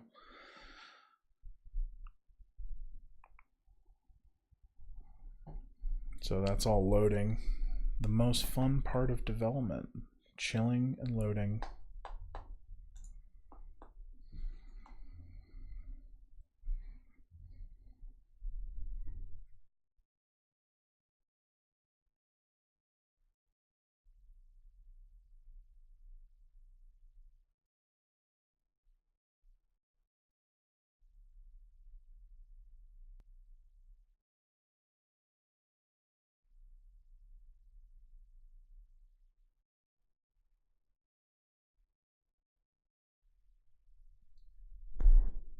And while we're here, I noticed that we've got one of my old projects where I was testing the hair card stuff. So I'm going to open that just to show you the difference between the real-time hair and the hair cards. I mean, obviously I screwed it up. Like I didn't generate enough cards and I didn't generate enough cards correctly, but actually, yeah, just that screenshot's probably enough. I'm not even sure if there's a point in opening this particular document.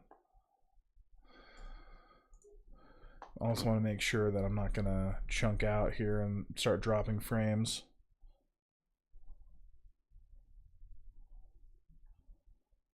But I'm probably fine.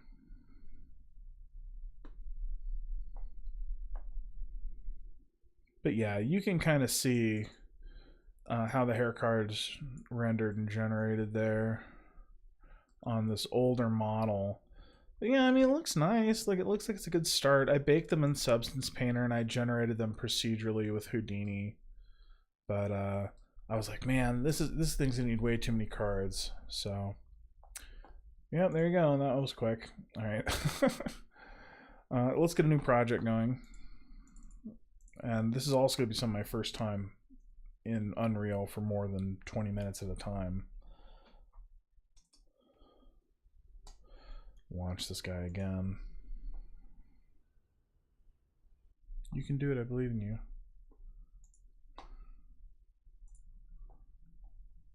Away it goes. And we may as well bring up the documentation for iKinema as well. So here's Orion. We're on a trial. And somewhere in here, under last link in the page, here's Orion.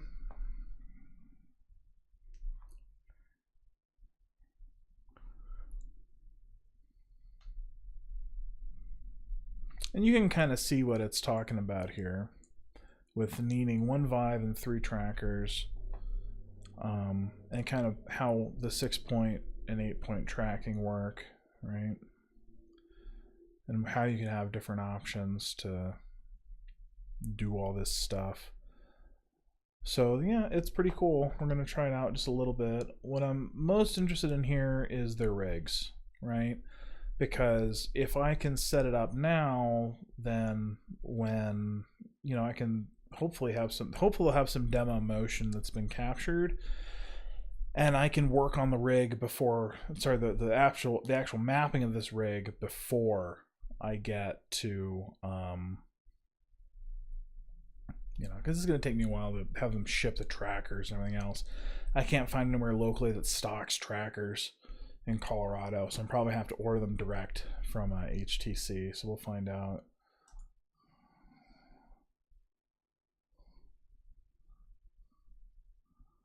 So I'm going to kind of go through this installation instructions, download the installer, run it, okay. And then I guess it should have an app called Orion. I thought I installed it.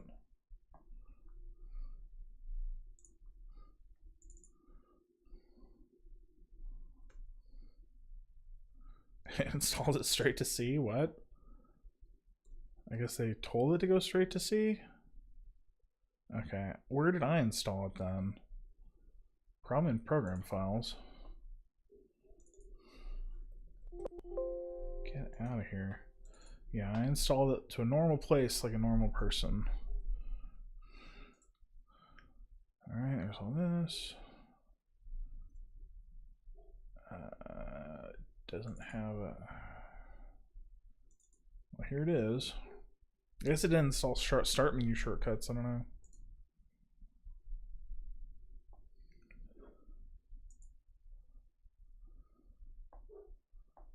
Oh, wait. So it can do, I guess for 6-point tracking, it can do certain things. So here I can actually have it, look at that, look at that, look at that. Oh, hand trackers? Is it actually going to do what I think it's going to do? I'm curious. I'm wondering what, I'm going to go through the rigs and see if I can find something that matches stuff I have right now. I'm going to say HMD plus hand controllers. So this is the default, right? This is the basics. Oh shit, yeah, dude.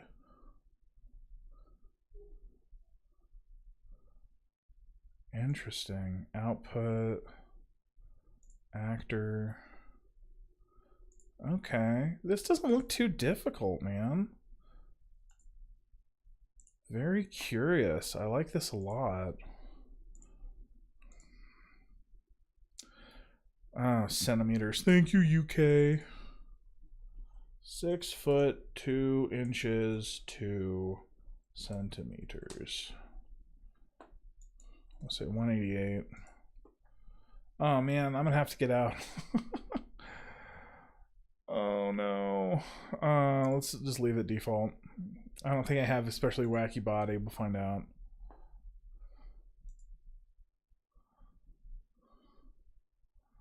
Unity Chan. Okay. All right. Yeah. Let's play with this, dude. I want to see if I can get it to. Oh no. Minimum 6. Oh, because these got some in the feet and one in the back. So there's 1, 2, 3 in the back. That's why I wasn't seeing this. Dang. Dang. Oh man. Yeah, there's probably no way to avoid doing everything I want.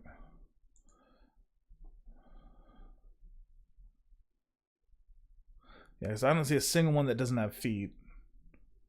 And I do not think, I mean, does Best Buy just have these things? Because last time I checked, they didn't. Let's find out. Well, I can buy 3 rackets and throw them away online. Oh well. Oh well. I'm gonna have to. Well, maybe it'll do it anyway. That's what I'm thinking. HMD plus hand controllers, and then I'm gonna turn on my Vive trackers. I'm just curious what we get. 1 second. I have a feeling it's not gonna get anywhere close to what I'm looking for.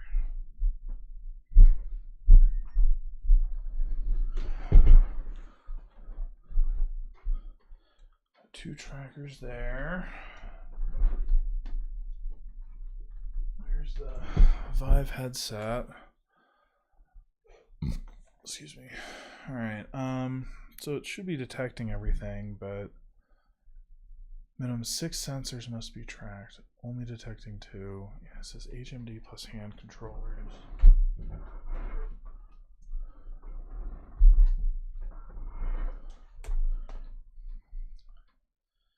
Bummer.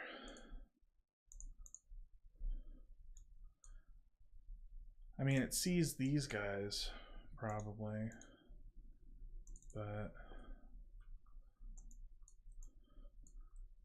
actually it only sees one.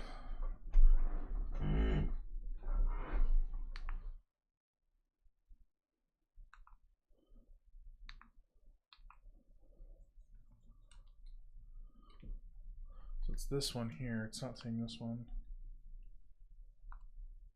It's probably because Unreal is open. I mean, it's probably more than that, but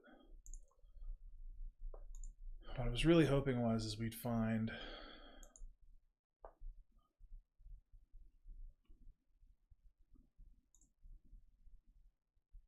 yeah, I just need to buy the extra stuff.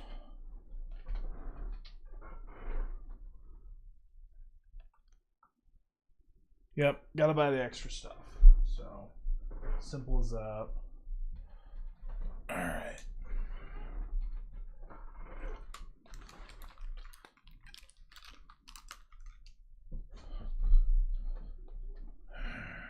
Bummer about that.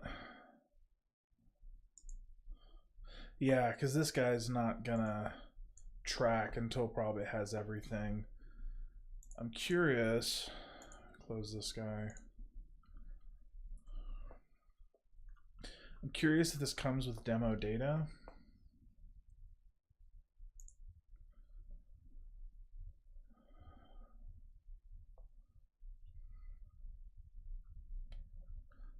Okay.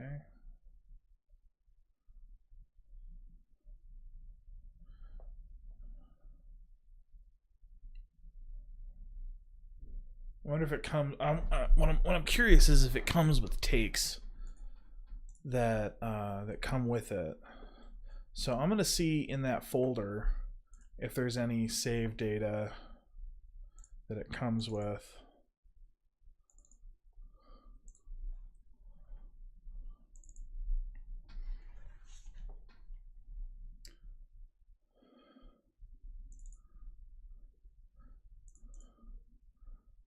There's all the materials. It probably doesn't come with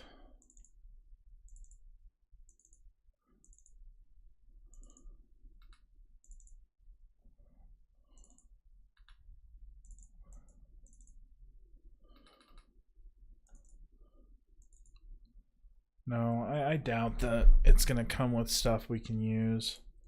Should lined up, looking good. Okay. I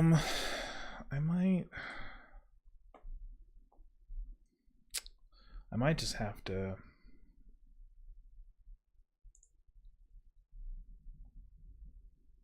Yeah, it's gonna take me time to grab all this, and I don't think it comes with anything.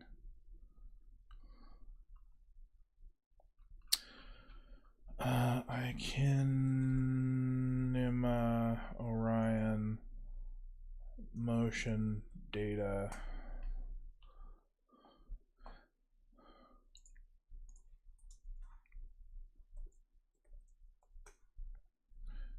There's probably a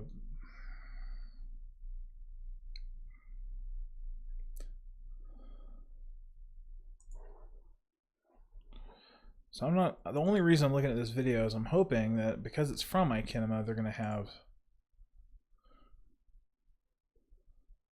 I might just send them an email. Can you make it cheaper? I can afford. It's $400 motion cap software, dude. That's pretty cheapo. All right, boo. I was hoping they'd have a way to download the output of this video, because like here's them like tracking everything, right? So my hope was that they could show us. Anyway, yeah, I'm excited about this. This will be pretty cool. All right, moving forward, I think we're gonna just jump straight into Maya. I'm gonna get out of Unreal here since we're not gonna be doing anything in iKinema, unfortunately. But I still want their rigs. I'm probably gonna open their mail rig and like adapt it. Does that even make sense?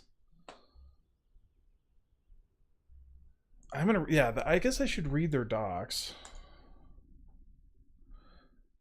Because I guess that what I really just want to do.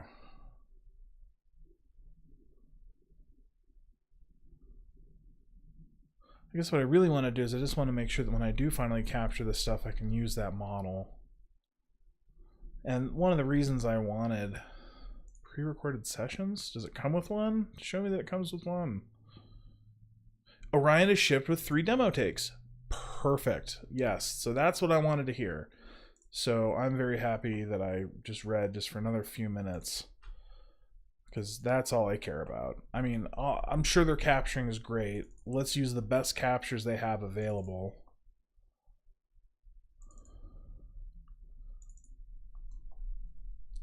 And we'll be good to go. And then we can make our character a saucy dancer. Alright, saucy. Sweet. Let's see what we do. Under Vive Take, select the required take. Okay. Options. Playback Vive Tape. And then there's the demo sequences. Alright, that was not hard to do. Alright. I'm gonna play back the live take.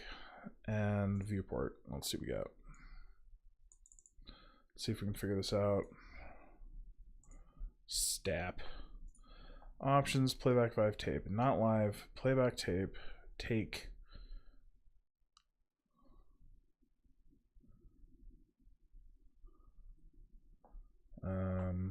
Close. Built-in viewport.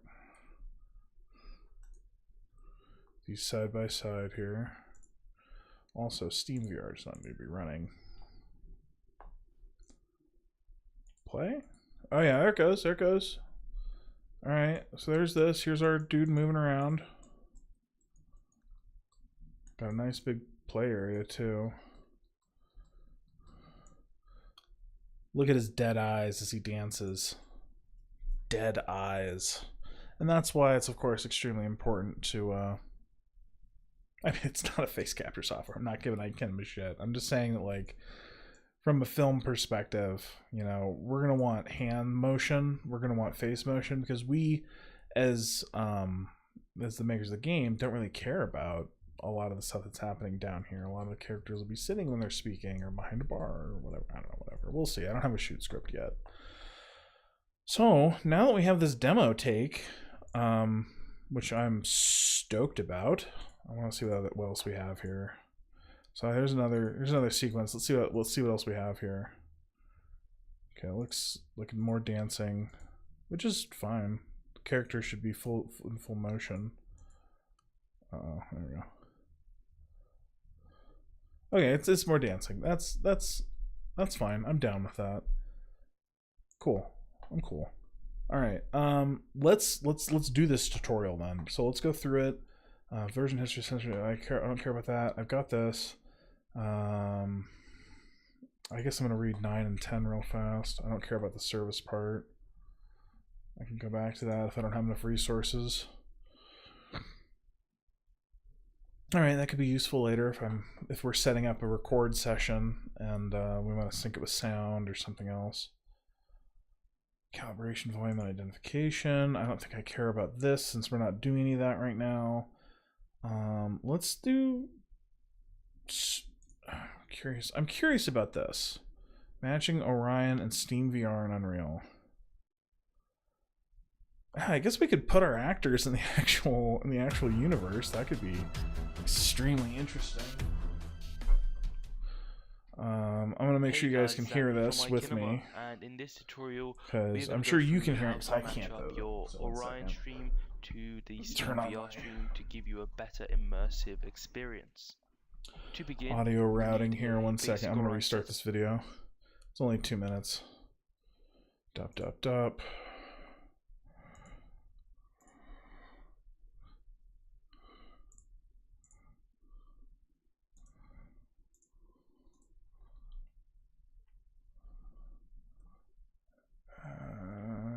We'll see if that works. If you don't know how to do one or you haven't made one yet, do that before beginning. I'll put a link on how to do that in the description below. Okay, so the first thing you need to do is place your player start at 000. Cool. Glad that doesn't work. Import your animation blueprint into the scene. Oh well. I'll just turn on my speakers. You might hear a little double talk here.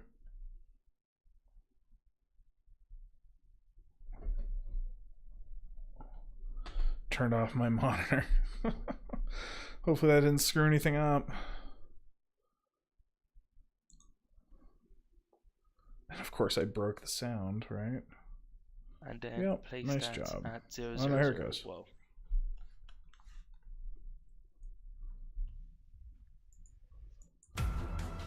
Let's check this out.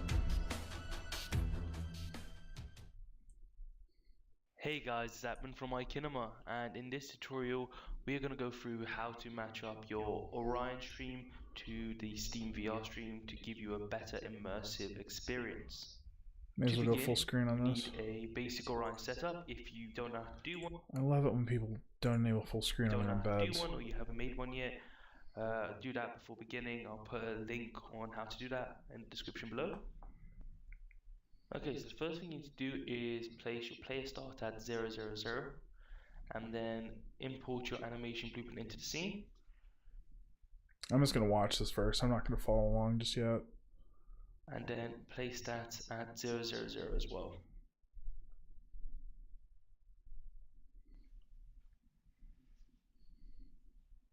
You would then may need to rotate it on the y-axis so that the direction the character is facing is matched up with the x-axis of the player start. Then, once you've set all that up, there's just two things you need to know. The first thing is that when your actual real-world actor is in calibration pose for Orion, that he needs to stay in calibration pose up until you press play. Oh, well, this won't matter for us since we can't do this anyway, so I'm probably not going to spend too much time with this. I just want to see what we get in the end. Second is once you press play in Unreal, you need to completely disable any movement of the mouse. The reason for this is if you do move the mouse, it will create offset in the camera and it won't match up with the data. So oh wow, there you go. The only solution is closing the project and reopening again. Stopping the play and then playing again won't have any effect. The offset will still be there.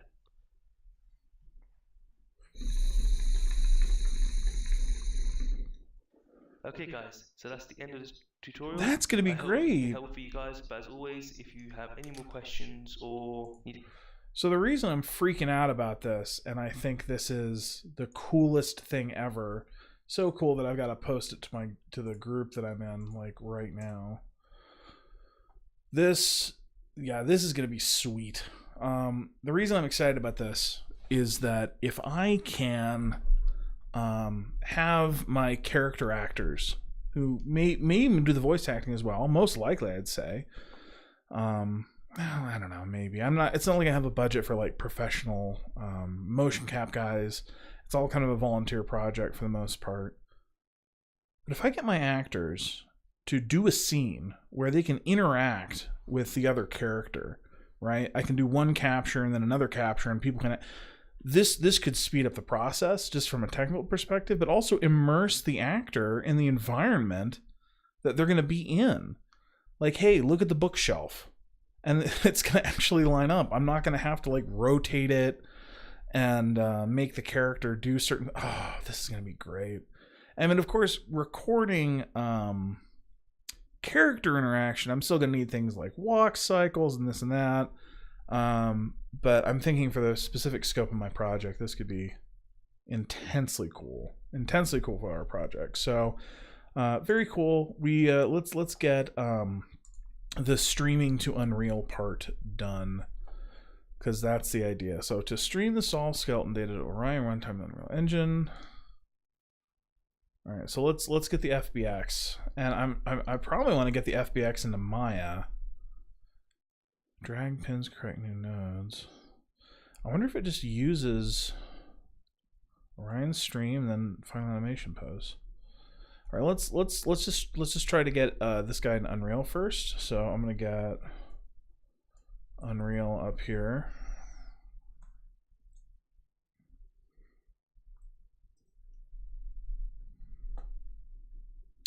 Launch this guy again. We'll create a new project.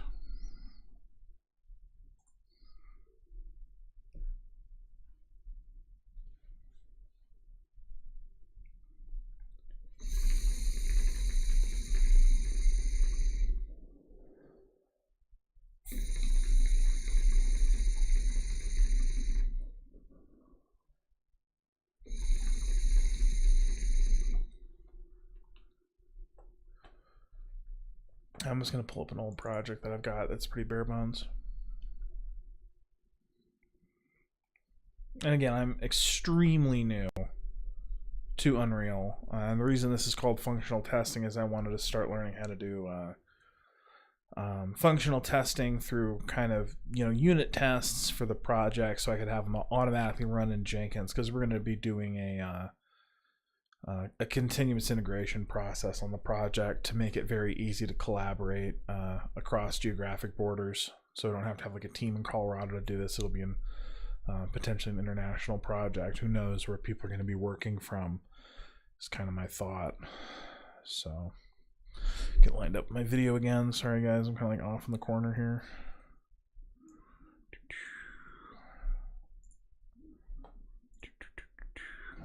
There we go. Hey, I'm back. Sweet. I think the only thing I've added to this scene is this ball, which is now gone. All right. Well, let's go back to our docs. I'm probably at the Echinima stuff. I mean, we may as well just play it, right? No. Oh, it's doing that. Okay. Playing it. Here's our guy. I can just get rid of the viewport. I'm just going to let it play the demonstration motion while that's running. Also going to check my resources, make sure we're good. We're at 80%. Unreal's probably cranking through some stuff. Orion's using about 10. That's not bad. Everything else is chilling, so that's fine. All right, from here, let's check this out. So I've got to copy it to the folder first. So we'll go to Unreal Stream. I'm sure I probably just want to grab package Unreal Stream. I'm sure I want to just grab this folder, right?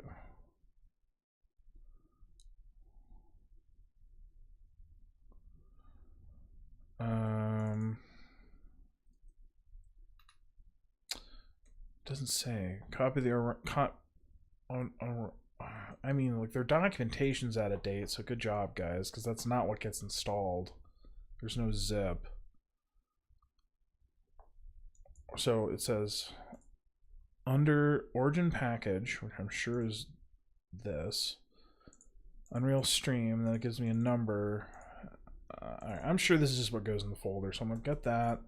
I'm going to bust into local disk, program files, Epic. There's UE, and I'm sure it's under engine and plugins, right? Perfect. Paste that in there. Okay, that's in there.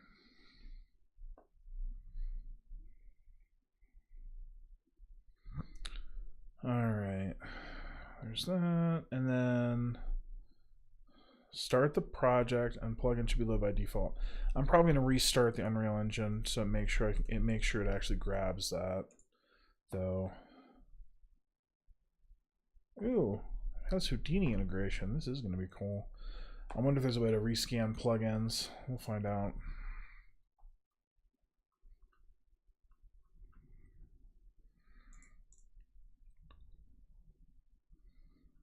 Is there a way to scan it?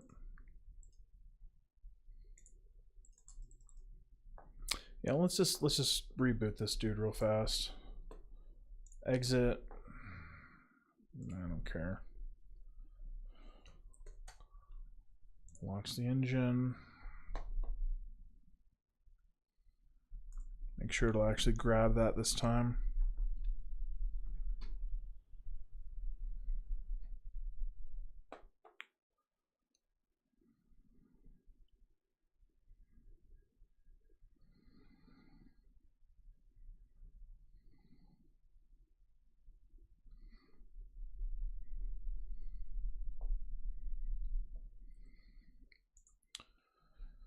And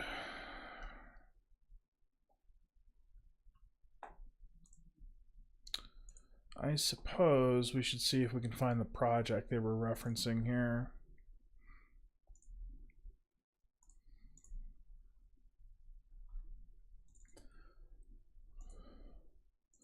Because if it's got a built-in project, let's use it, right? Oh, I didn't see anything in there. So I guess we'll just follow its instructions. And I'm going to keep the VR template. I don't know why, but whatever, it doesn't matter.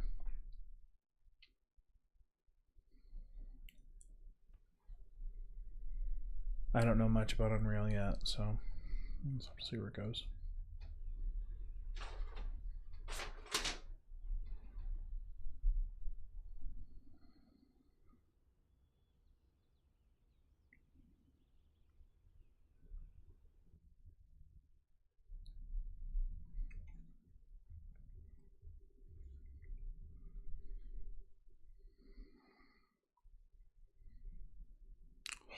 Okay.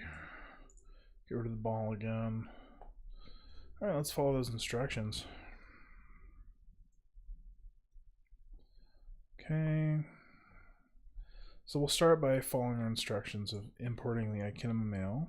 Oh, new plugins. Manage plugins. Let's enable iKinema. Alright, restart it. Cool. So restart now. Don't save. I'll probably create a new project. Or save as or whatever. I think it's read only because I have it in Perforce and I've screwed that up somehow. So we'll find out.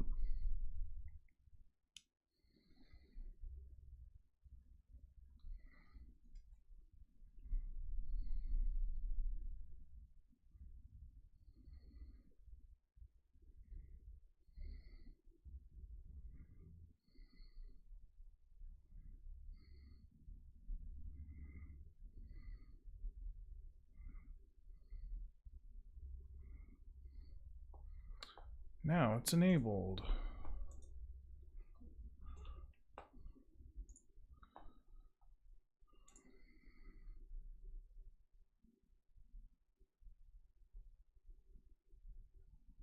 I probably need to fix everything that's going on in there.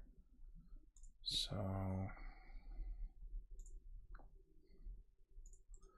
make everything in here not read only, that's for sure.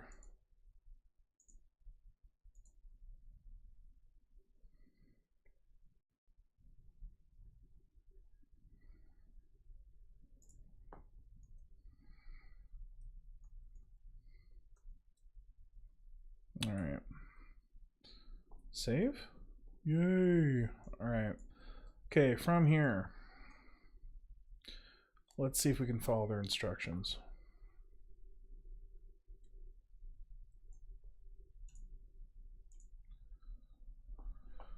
So, import the FBX. Let's do that.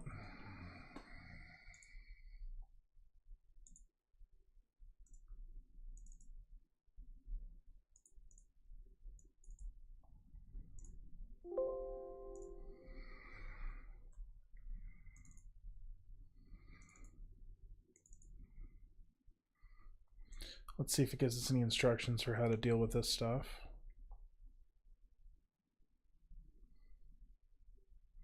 I think it just says import it, so I'm going to just do the basics. Do whatever's checked. So here comes that FBX.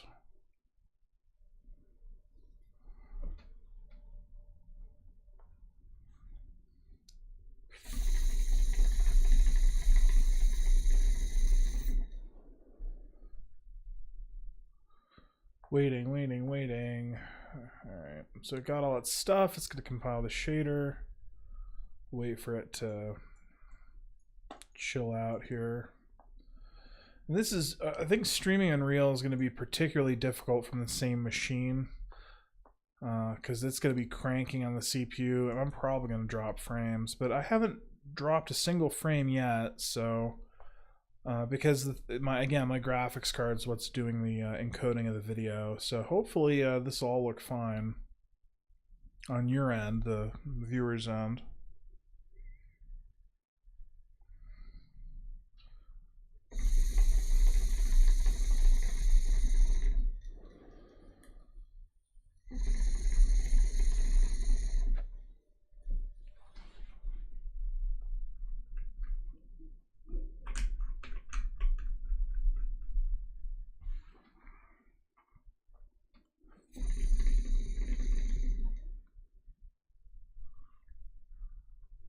guess we should watch it this way so we can see when the shaders are done compiling.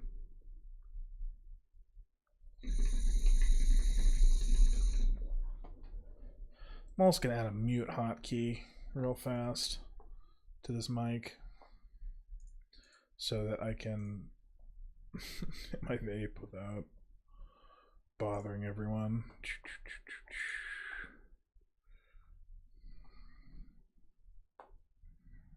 Push to mute is mouse 4. So that means I probably have to be in the freaking thing for it to work. I'm just going to tell it to do tilde. Or backtick, technically. Backtick. So mute. No, it doesn't even work. That is one of the things that's been bothering about OBS. The hotkeys don't seem to do it. What's up, Sage Ice Claw? How's it going, sir? So I'm going to do Control F1 or something. Let's try that. I don't know if it's muting or not, but I'm gonna we'll see. So we're in Unreal today. We're gonna be doing some of the mocap stuff. So all right, this guy's imported. So I'm gonna get. I think what they said is it has to be at 0, in order for the streaming to work. Let's find out if that's the case. It would be nice to do it from wherever I want, but okay, so there he is. He's in there. Character's imported. On the animation graph, we're going to add a new Orion stream node and fill in the details as follows. So this is probably the 4th time I've been in Unreal. So we're just going to have to do some exploration, find out what the animation graph is. So here's our dude.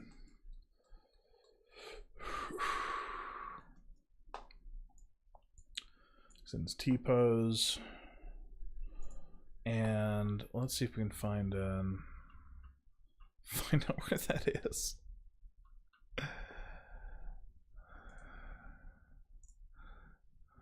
Alright, let's go back to the instructions. So it says create an animation blueprint. So it's probably under blueprints.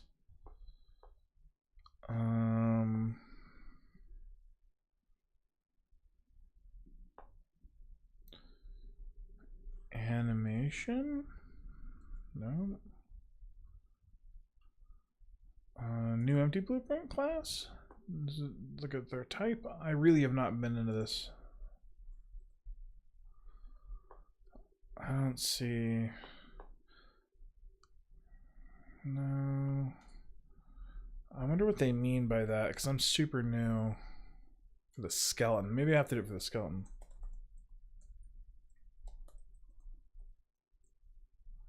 Let's see if we can find a nice, easy piece of documentation here. Oh, look at that. Look how easy that is. So, content browser. Add new. Blueprint. Animation blueprint. Look how easy that was. So there's our iKinema male skeleton, and I guess do we have to select a parent class? Maybe that's what we want to do. Animation blueprint. We select the skeleton. I should create a new blueprint. Let's find out. It's not the same icon. Oh yeah, no, it's just because that's the default mannequin. Okay, so there's our blueprint. I'm opening it up now. And it says to add a new Orion node. So there's the Orion node. Server name, I'm going to say localhost. I'm assuming here. I'm going to use the default port. Subject name, let's find out what it wants to use. So in the default stuff, it's skeleton.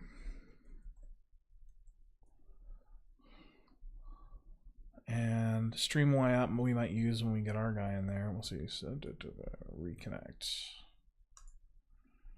And I guess I just do this. Connect it. Let's check out the, connect it to final pose, click compile, which I'm sure is the same as save, right? Files. First I'm going to save it, and then I'm going to compile it. Holy crap, look at you. It's doing the motion that it's got in there. So this means that that's extremely easy to set up. I like that. Now how do I get it to go in here? Do I click play? I mean, shouldn't it be doing it now? That's my thought. Do I have to like drag it? Oh yeah, okay. Let's put you right here. See what happens. Well, no, it should always be, I guess from here, I'm gonna undo that. I don't know if I need to create the actor or not. What I want to see here, I mean, is, I guess I want to ask Unreal to play animations.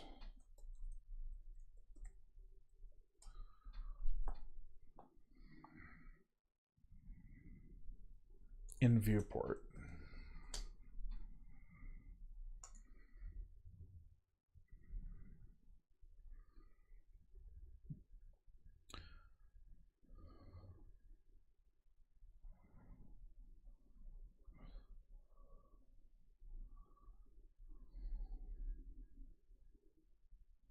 So I think this is something that people don't normally do, is what I'm starting to think, is play their animations in the viewport, which I guess makes sense. But that does mean that we can just look at it here, right? And that means that our actor is going to be viewable from that default place, right? And we can kind of move around, tell it how detailed we want it. I guess I don't really... Detail lighting is the question? I guess I should say lit. Shit's lit, son. Alright, cool. I'm down. So what I want to see now is, can I get the skeleton for this? Can I modify this skeleton so that I can use my character and see how well it deforms, right? That's the question. So now that we know that all this works, I'm going to close that. We'll come back here and we'll see if we can get this going. So we're good here. We're good in Unreal. I'm going to stop Orion because we're not going to be using it for a little while. Let's import the FBX and we'll see if we can adapt that chain. So that's going to be in my computer, C, program files, Orion. There's the mail. There's his FBX. Well, I guess the first thing I'm going to do is make my guy taller than 3 apples, lol.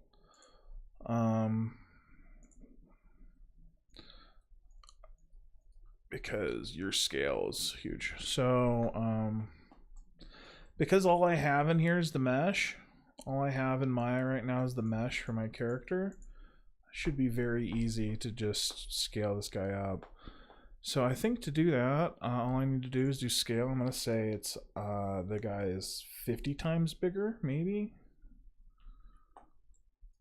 It's looking about right. So we just want to line these dudes up. I'm just going to zoom out nice and big here. A little less mouse sensitivity. And let's go, he's too big. We're going to get him up in a second though. So translate up, I'm going to say 10, 100, 200. I want to get their feet at the same position. But his center of his center is here, so that's problematic or whatever. That's okay. Well, maybe it is, maybe it's not. We'll find out. So let's scale him down a little bit.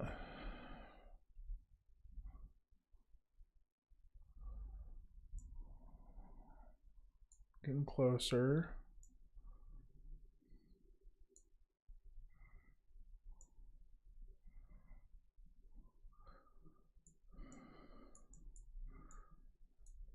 Seeing some problems already with how I've built my guy, but we'll find out what we got.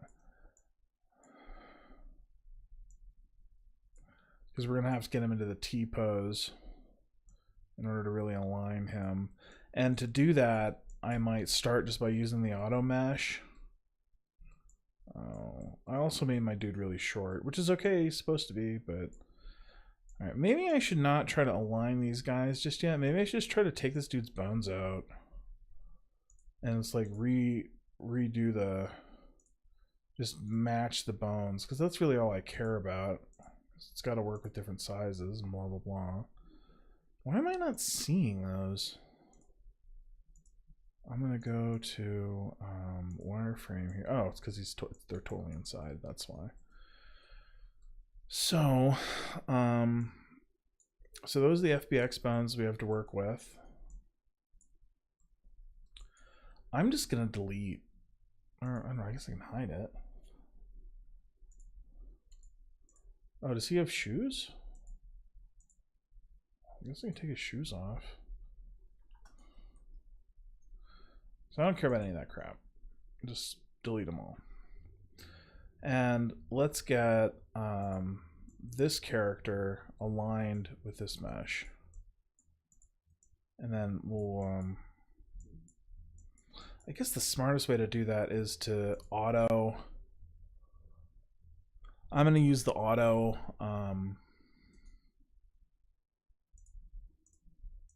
rig here.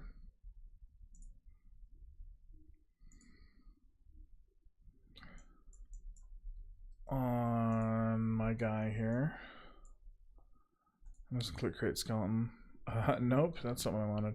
I'm just going to roll this back. Maybe it's like quick rig. Select a character.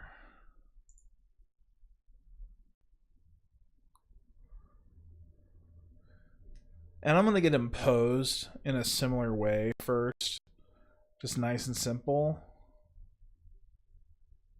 Cool. Look at that. So easy. It's one of the reasons I just love that Maya. Alright, so let's get him in a T pose as a step one.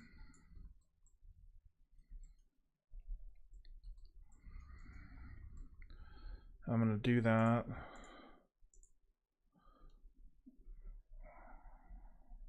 Like so. I can already say that we've got a lot of work to do with this mesh for it to work. That's not awful, but his delts are all screwed up. All right. And we're just I just want to see how much work we have to put into making this work with the mocap data. Know what I mean? Let's get his feet straight. I guess they are already, but whatever. It's really just that. That's all I really wanted to do. And now I'm gonna get rid of the quick rig. I'm happy with where he is. Hopefully the deformation. This might not work. If I delete that, is it gonna snap it back? Yeah. So I want to apply the pose, which God help me if I know how to do that. I wonder if that's even a thing. Google time. Maya apply pose to poly or to skin, I think is the word they use.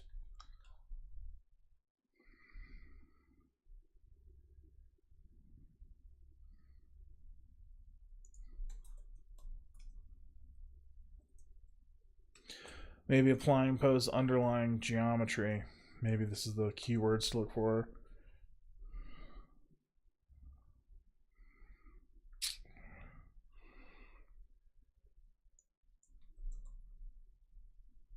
I mean, that's what I'm asking for.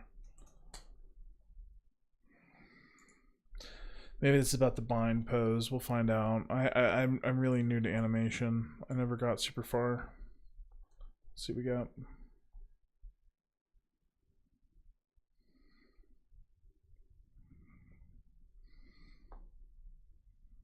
So I'm in animation. I should probably be in rigging.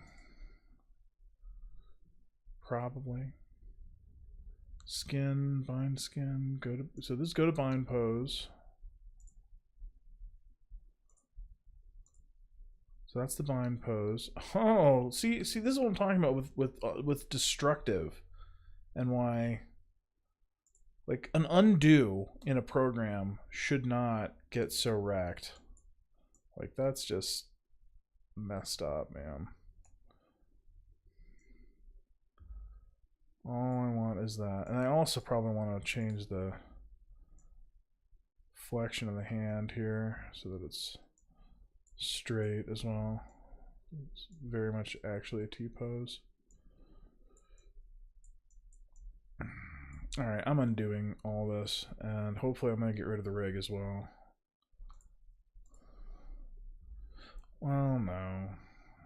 I guess I'll try to bind it for... No, because I can... Yeah, just get rid of this crap. I'm curious if I have even a chance of getting this to the limited knowledge I've got. I guess I could just tell it to bind.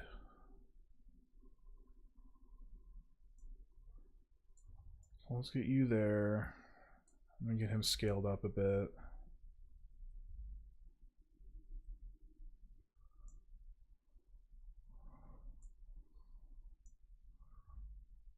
It's about right. Let's see if we can get this guy bound to this rig. We'll just have to find out. So view, I'm going to look down the y-axis. No. View along axis Z.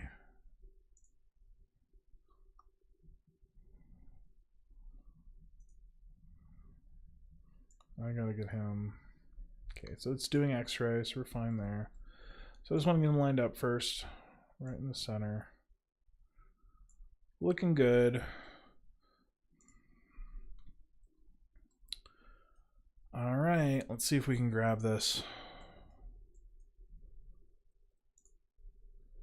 I think it's like skin, bind skin.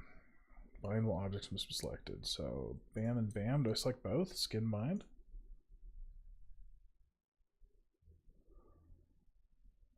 I bet this is going to be broken.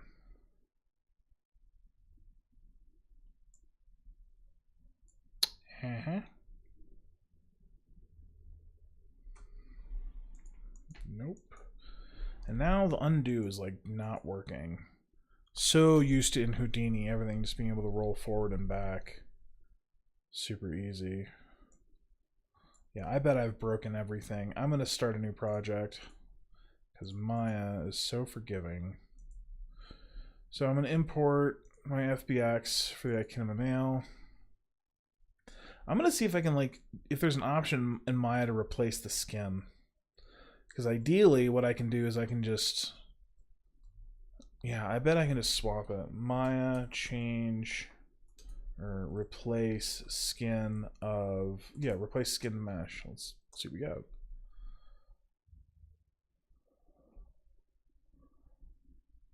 Skin substitute geometry.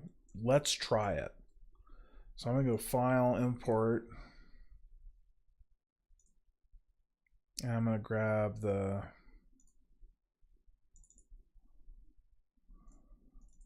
last FBX we exported.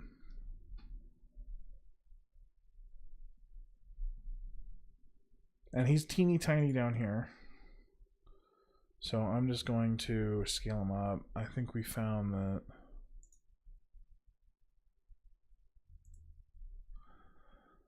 we wanted to translate him up about 200 and we wanted to scale him about probably 75.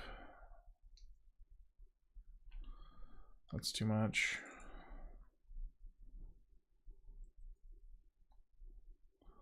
Probably too little. I think there's a way to universally, like, I want to do all of them.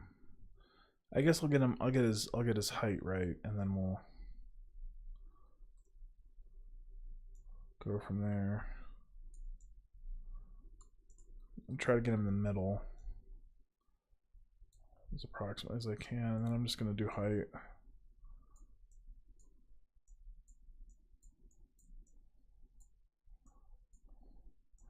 And then I'll match whatever it is. Get them up a little more.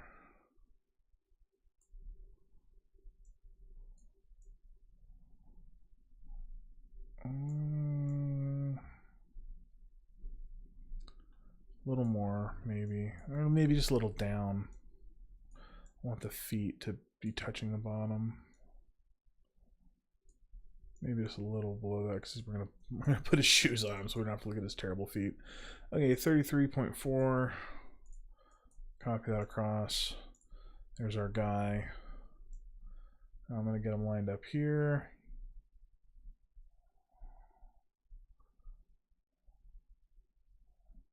Ah, come on.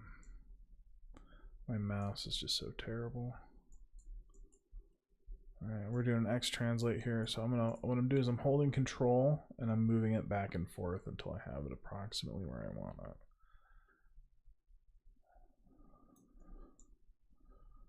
I mean, my guy's kind of back. Leaned back. Leaned back. Alright, I'm happy with that, I guess. It means my anatomy is wrong, which is c'est la vie. Guy's kind of like leaned back, but hopefully the binding will help. Let's see what we get. I don't think I want to rotate it because his feet are flat, but all right, let's save this. Say pre-rig Orion. All right, and then what they said was it was in rigging, it was skin, substitute geometry, and we have an options window here.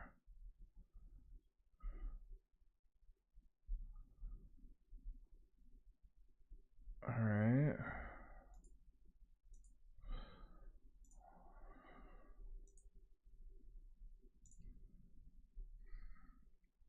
Select the geometry to be replaced and the new geometry. Okay, that's right, it has an order. This and then that. So I think it was this and then that. So skin, substitute geometry. It's probably not going to work because it's not in a T-pose, straight up.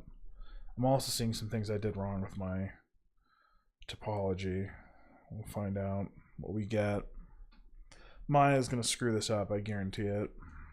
I mean, their auto IK stuff's excellent, but auto rigging stuff, we'll see what we got.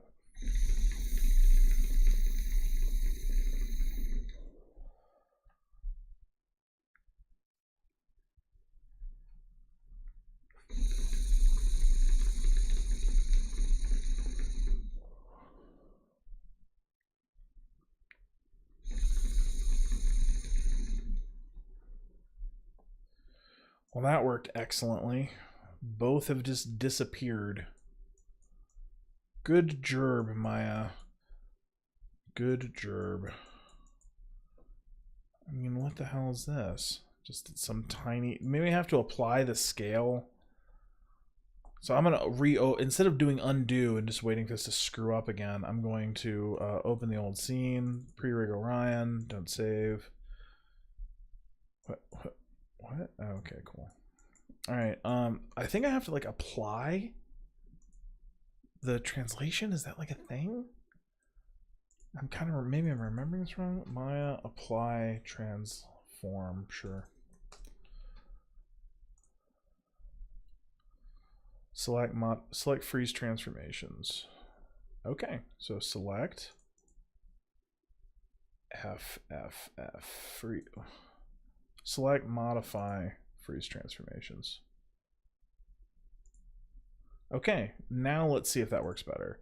So in skin, we're doing substitute geometry, and it says select geometry to be replaced and the new geometry. I'm assuming that's the order. So geometry to be replaced and the new geometry. Skin, substitute geometry. Let's see what we got. Hopefully now the transformations are applied, this will be better.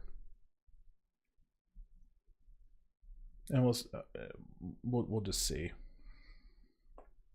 I'm also curious how much resources it's using to do this.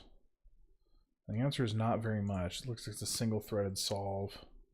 Whatever it's doing, because I have 4 CPUs, or 4 threads rather, 1 CPU, 4 cores, and it's using one of them to the max. So that's a single threaded solve. We'll just wait for that to complete, which is no big deal. Houdini does the same thing for a lot of its stuff. So we'll see what we get. Okay, so it does look like it replaced the geometry, and that my geometry is still here in the right place.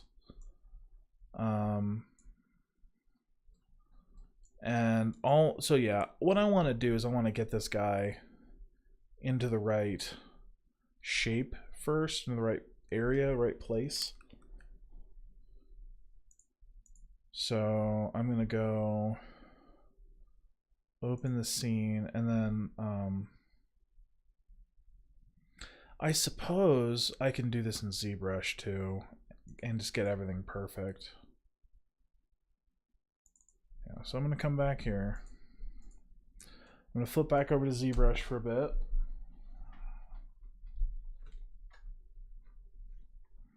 Get my tablet turned on.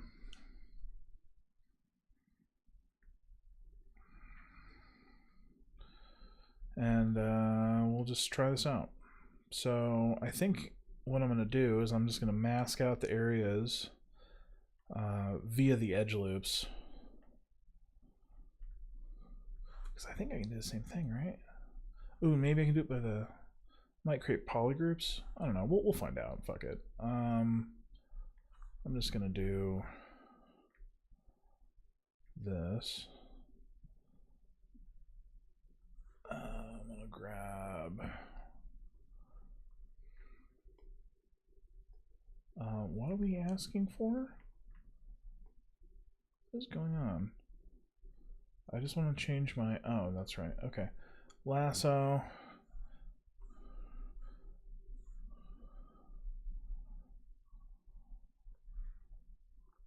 Yeah, okay. Oh my god. So one step at a time. Let's do the arm. It's really just the arms that we need to do to get our T-pose. And next time I model, I'm probably going to model in the T... No, that doesn't make any sense. Stop, stop. So we just got to model this guy here. So I want to get my mask. I want to get the whole thing. There's that. Flip that. Blur that. And let's start moving these arms. Oh god. Wonder how easy this is going to be. Let's just try rotate first. That's all we did last time, right? Alright, there's a rotate. 90 degrees. Then we're going to do a move. You can already see that my fucking geo sucks. Why am I so bad at those? Alright. Well, I could do skin weights, right? I didn't really paint skin weights on here, so let's just get him in a T-pose that makes sense. And hopefully we can, with skin weights, deal with anything we need to deal with. I don't want to do that. I want to... I mean, I guess he can suck. That's fine. Let's just... Alright, we're going to just do a little bit of work on this.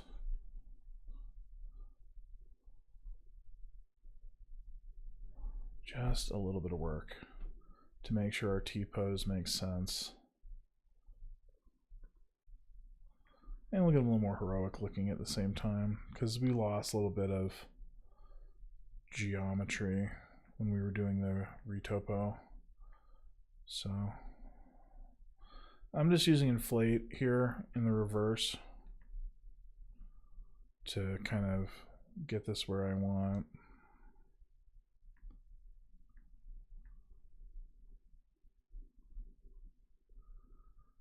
And that'll let us get, that's at least a start. Probably need a little less back here, a little less, a little less.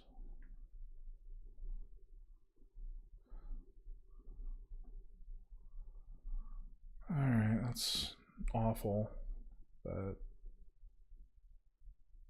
could be worse. I mean, because like that's not deforming against the geometry how I expect.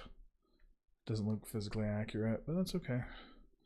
We're gonna work on this bit by bit. All right, let's get the the hand rotated.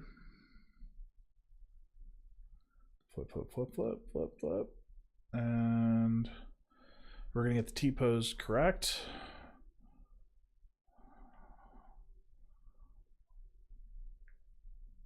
All right, there's 90 degrees. And now we're gonna move it. Probably not too much, honestly. Come on, come on, come on, come on, come on. Probably rotate it a little here to get a flat. And we're gonna line it up with his fingers as well. I mean, he's flat now at least, right? Like he's in T-pose now. I mean, okay, I'm cool with all this. Let's try to export this FBX again.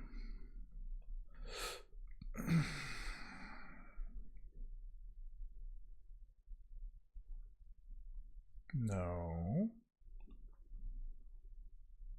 Export. And I'm just gonna save over the old one. All right. No, I do not need. Oh goodness, Maya, you're so good with the tablet.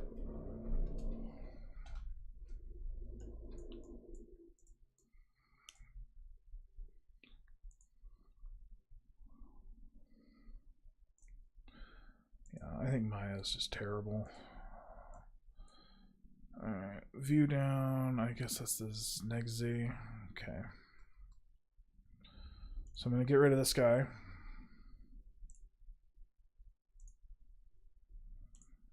Here's our old new FBX. Get that in there. Oh, I don't remember how. I think it was like 30. I should have. Oh well, whatever. Too late. Do this process again.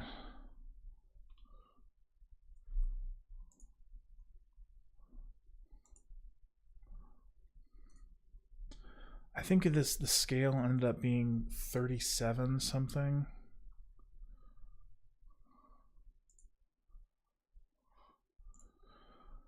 Yeah, Sage Icicle, I am spinning at Foxtrot on Saturday, so you will absolutely see me. I'm playing a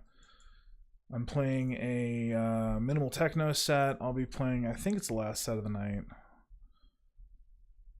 but it might be a little before that. I don't remember.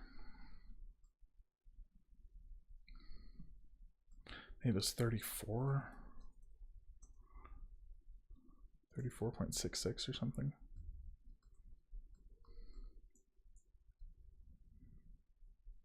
This guy lined up. I mean, we're pretty close. I just want to make sure the body lines up. I can fix the head later. I don't want to repaint too many of these maps.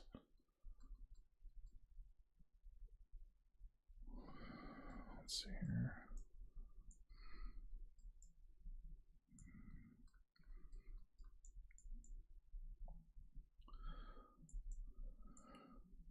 He's just too tall.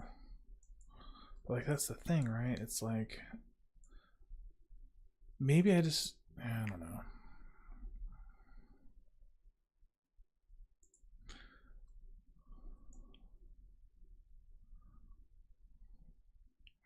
I guess I'm going to ask for the hands to line up more than anything else.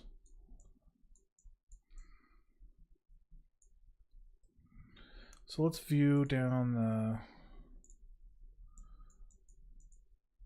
neg Y. I mean, that's not bad, but yeah, let's check this out. I just want as much overlap as I can get. I don't think I'm going to get the top of the head how I want. Butt's in about the same place. Legs are in about the same place.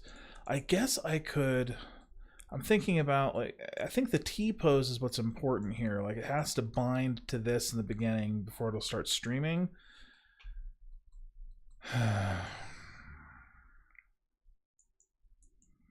We're just going to have to do the weights and try to get that going.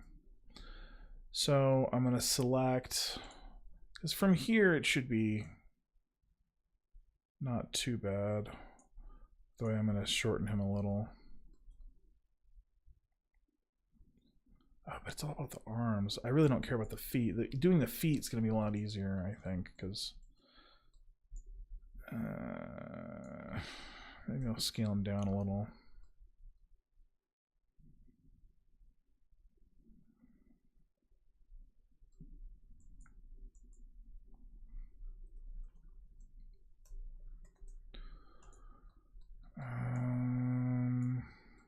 Yeah, let's try it. Let's try it. So I'm going to take this guy, I'm going to select this guy, and I'm going to go to Skin, Substitute Geo, and then we'll repaint those maps and get that going.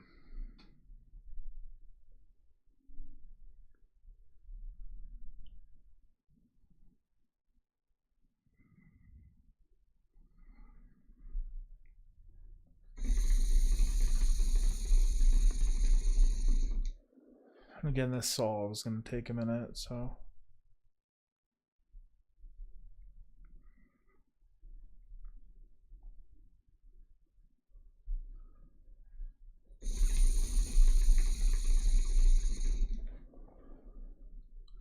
So while that's solving, I'm going to look up the tutorials on my map skin weight documentation.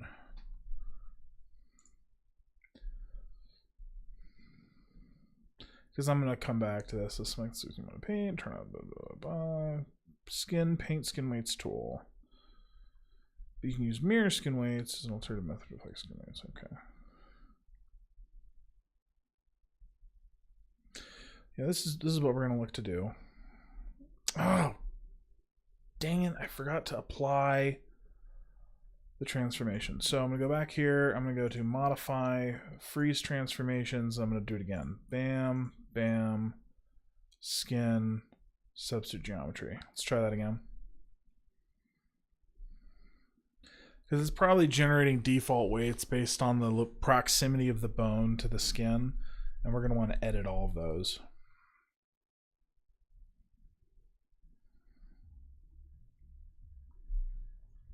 So I'm letting that run again.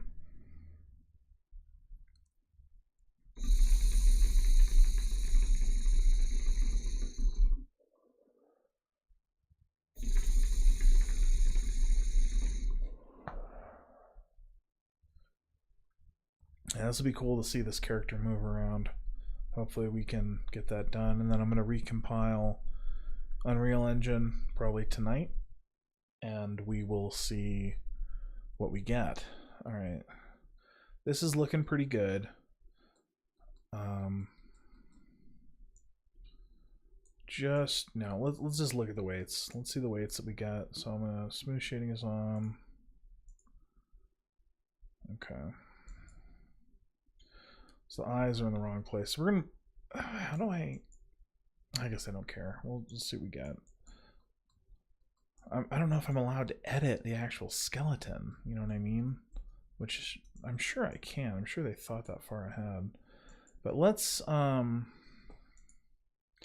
to skeleton here. Actually, we can just look at this, right? These are the bones. So I should be able to go to skin, paint skin weights, right? And then I just haven't done this in so long. I guess the first thing I want to do is, do I select the bone and then go from there? So let's just look at all these labeled. Turn my mouse sensitivity down. So I want to get the full rig shown here. And I guess I'm going to only look at the right. So there's the spine. We'll look at the right shoulder.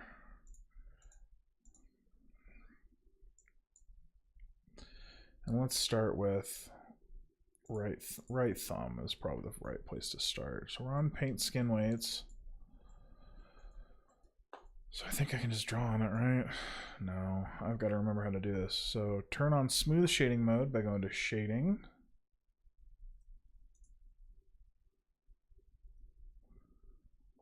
Shading, smooth shade all. So shading, lighting, shading. Maybe it's already on. I don't even know. Select the joint name in the influences list of the paint weights tool. Okay. So we'll go back to rigging, skin.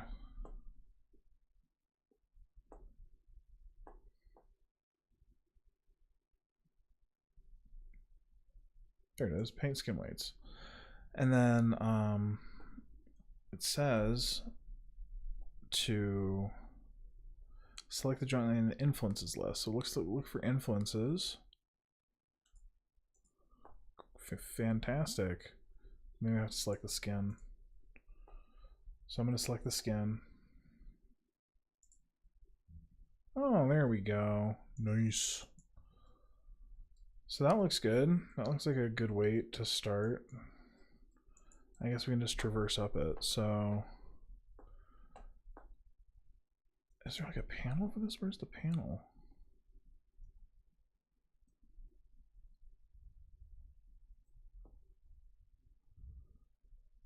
Color ramp on. I also want the color ramp. I'm used to, I guess black and white's fine. Display heading. There's just, they really should just take screenshots of this stuff. Oh, this is what they were talking about. They said shading, smooth shade all. Nice job, guys. Panels, whatever. All right, let's see if we can find the skin paint brush. Like something about it. It's not about human IK. It's not the modeling toolkit. I just don't know where to go to get that. Painting, rigging.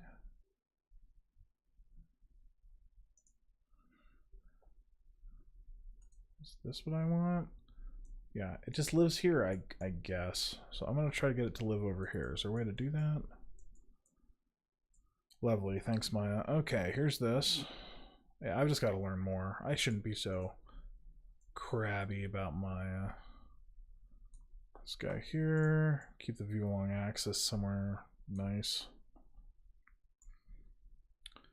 Sure, once I remembered it. I remember having a good time with it. I've just got to remember how to do it. So I don't think I need anything in here. Of course, I don't know how to get rid of that. Great. Do I know how to get rid of this? I guess I can make it smaller. All right. Okay. So we've got our brushes and we've got our influences and we've got display and we've got multicolor feedback. Color feedback? Multicolor feedback. I guess it means that it's just totally, oh, color ramp, that's what I want. Bam, perfect. Because I want to get pretty complex with it. I'm going to go stylus, it's on. We can make stylus pressure effect. Opacity and radius, we'll do both. Used to that from ZBrush. Alright. And you can't turn on reflection, you have to copy it. I think I remember that.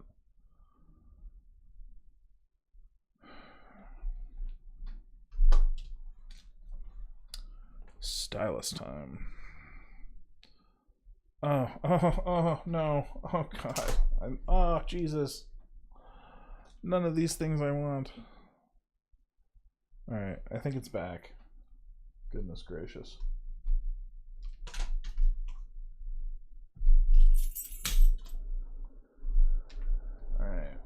Okay. If only this tool. Oh my god. Oh, is it because I have touch on? Oh, it's because I have touch on, and it does multi-touch. I forgot about that, so that's nice. I'm actually going to be able to navigate, I think, a little easier because I have touch on. Come on. Nice. Great job, guys. 3 cheers.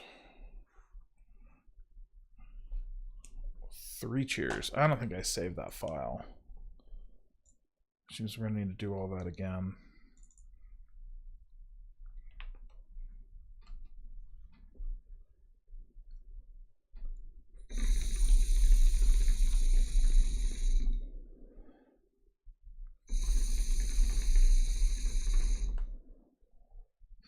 And I'm pretty sure all I need to do... Okay, I guess touch just works when it wants. I think all we need to do is just apply the transformation. Okay, bam, bam. Go back to rigging, go to skin, substitute geometry. We'll let that run, and then we're going to paint. Oh, damn it. No, we don't care about this. Because I just realized the model is wrong. Try this again. Gosh darn it. Come on. Just wait for it. I'm just going to reopen the file. I wish you could cancel this process.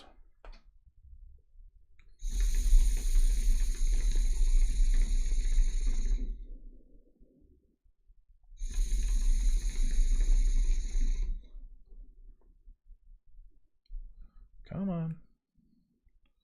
I'm going to open the scene again. Go. Do it.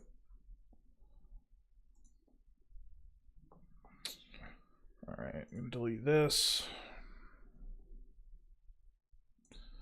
Import. We're going to have to align it again. Damn it.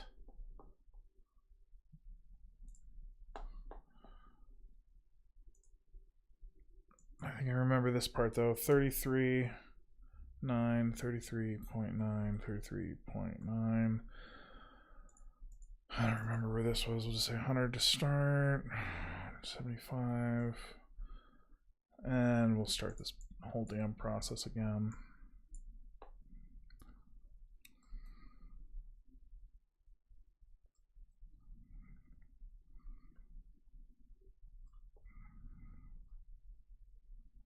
Okay.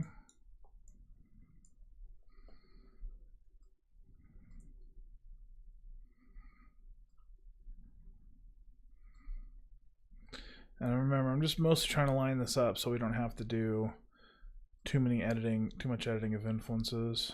Just want as close as I can get it.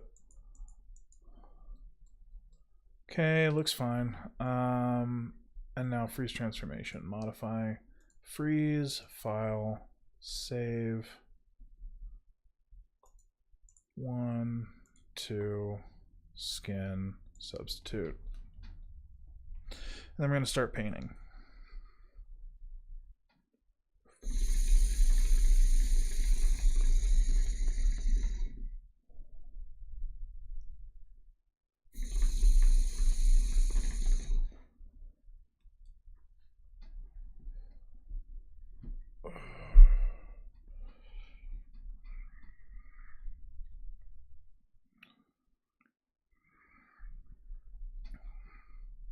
And I think the skin transformation stuff will let us move the character around how we want. We'll find out. When we paint the weights, it should all just snap to it, is my hope.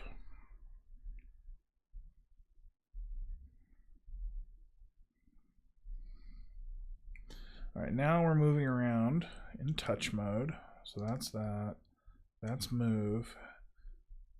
And I can do that. Okay, that's cool. That's not so bad. I can pinch to zoom in. Alright. Of course, I'm used to doing that. And then I can go up here. I guess I can just turn off touch when I'm not using it. And then I'll go to skin, paint skin weights. I can select my guy. Alright, and from here, I can just flip on touch whenever I want to move things around. All right, and then because I don't want to do that solve again, I'm going to save this as post rig. Oh, too late. I guess I just saved over it. Nice. Good job, Maya. Control Shift Save. So difficult, huh? There's touch. Let's do this just joint by joint.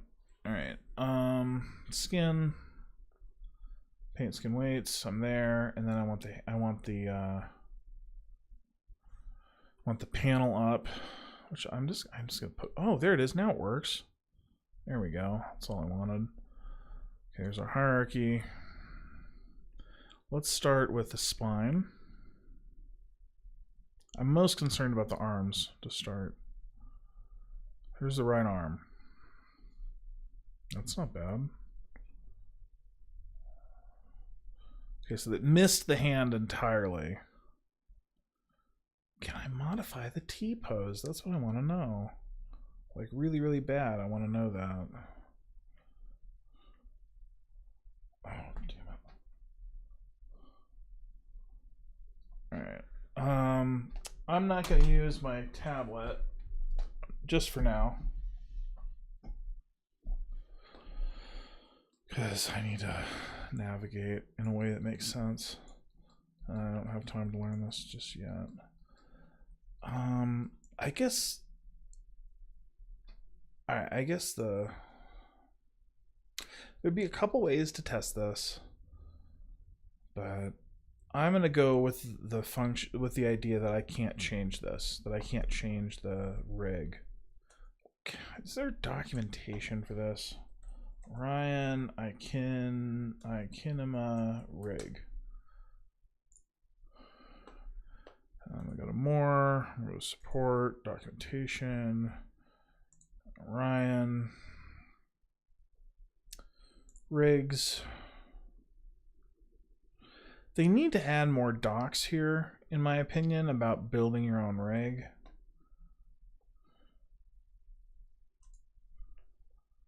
Because it does not really talk about what we get. It doesn't talk about, you know, using your own model at all here. Maybe it's got stuff under troubleshooting, but I don't see anything there. So I'm just going to assume their docs suck, and we're just going to have to find out ourselves. So now I'm pissed that I don't have my old binding. Okay, so it's unbound now, hopefully.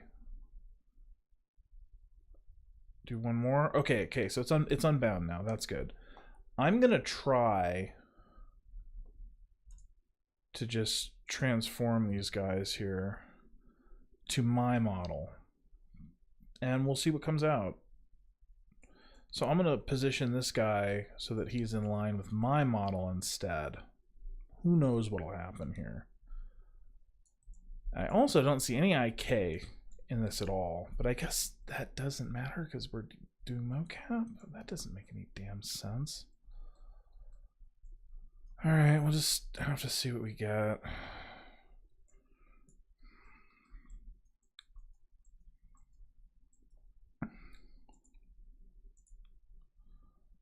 All right, let's.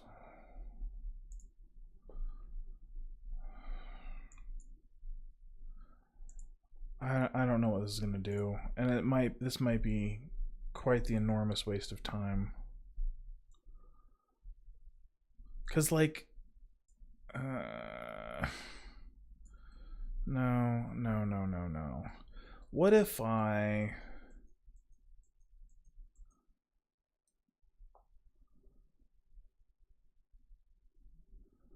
All right, I'm gonna undo all those changes. And what I'm gonna do, we're gonna go through. We're gonna do the mesh. We're gonna do the replace again. Are we though? I think it might use the names of the joints. Just a thought. I wish they documented this, but what I'm gonna do is I'm gonna adjust the rig to my character before binding it. Hopefully that gets us somewhere. So here's right hand. And we're just gonna get this rig as close as possible.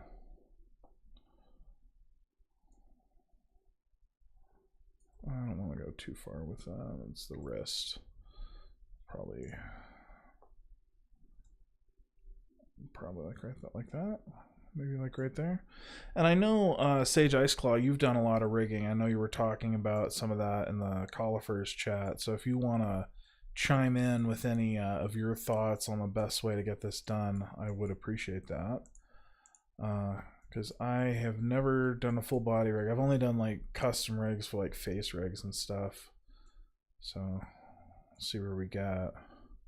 So I'm just trying to align this guy as best I can. And I'm gonna have to do this on both sides, and I wish it had X transformation, but I don't know if Maya does that. I probably want to turn on my wireframes too, just to really see inside of what I'm doing here.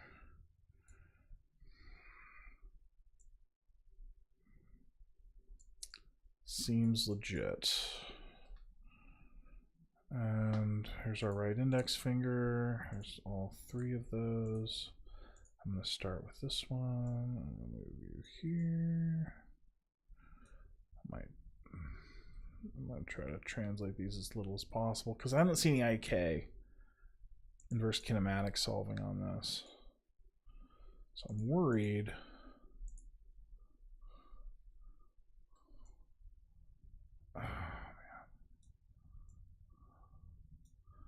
I'm worried that I'm gonna screw this up.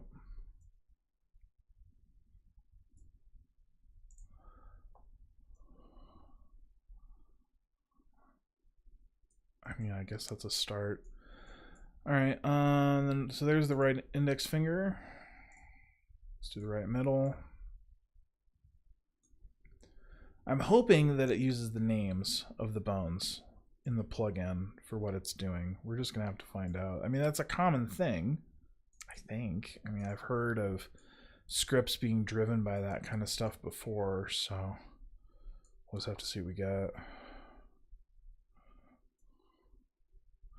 Oh, I also need to be sure to freeze the transformations when I'm done here.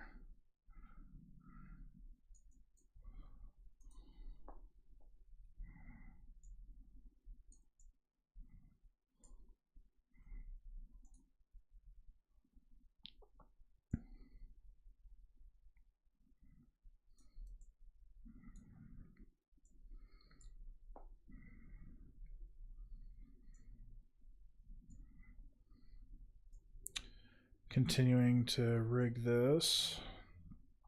Make sure everything's lined up.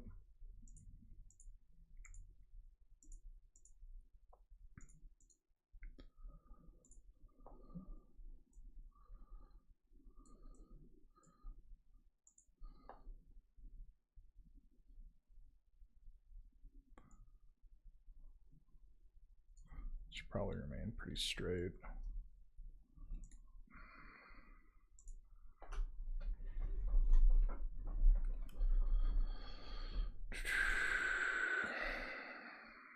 Rotate that down a little. I should probably do this with rotations and try to move them as little as possible. So I think stretching them out is a little, I don't know, forget it. I know I'm screwing this up. We're just gonna have to see how bad when we actually animate it. Grab this guy.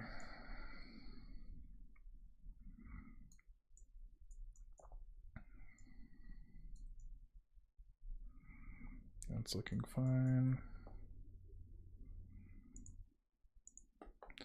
And what I might do in the future is start my initial sculpt off of these people's topology. How interesting would that be?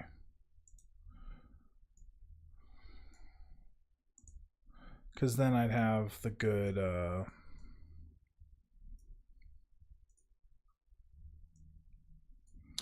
I'd have better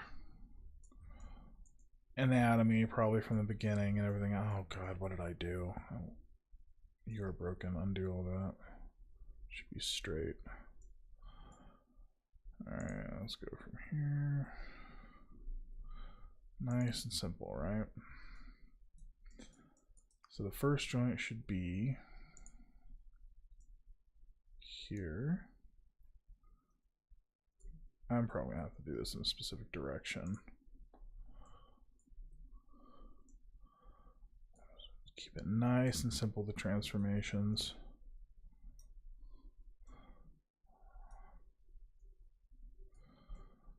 Oh, whatever. This is gonna be so bad. We'll just have to see.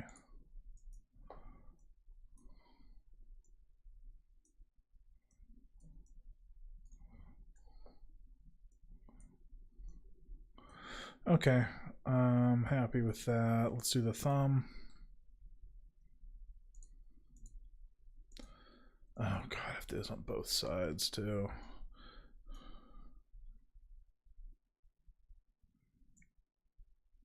And there's the base of the thumb.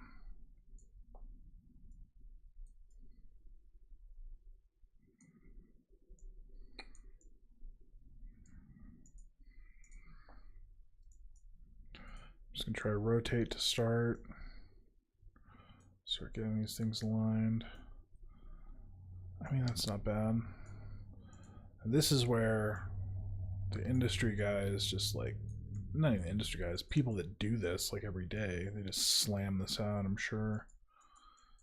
And they're seeing all the mistakes I'm making, going, no, stop, God. Oh, I just want to move this ball and the whole thing's gonna move. Son of a gun. This is why you don't do it out to in. Oh, man. Oh, man. I'm so dumb. I'm so dumb, you guys. I have to go out to in. I have to go out to in. Oh, no. I'm so stupid. Is there a way to, like, just move this? Wouldn't that be nice if I could just move this? Maybe there's a button I can hold to do that. Alright, I'm coming back to this and going out to in because I realize how stupid I am now. Alright. Rigging 101. I think I was happy with this before. The root of the hips being there, and all that being there. Like, the spine, I guess I shouldn't change that too much from how they did the character. Normally I'd change things up a little bit, but elbow's about where I want it to be. I want to make as few changes as possible, I guess, is the idea.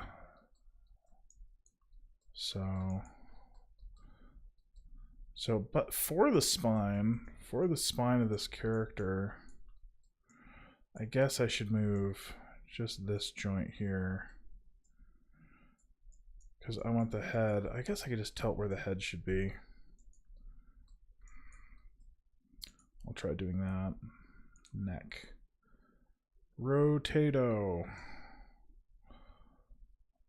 I mean, this character's probably going to be so derp when we import it into the motion thingy. But you never know. So that's controlling the eyes. The eyes are rooted to that. Which means... who knows what that means? I'm probably going to want to move the eyes. I mean, maybe I can move them with this. How tight would that be? Okay.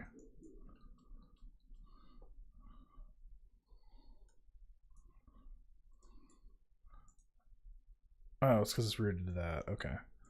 So I'm just going to move these so that the eyes make sense. Probably also going to scale the eyes.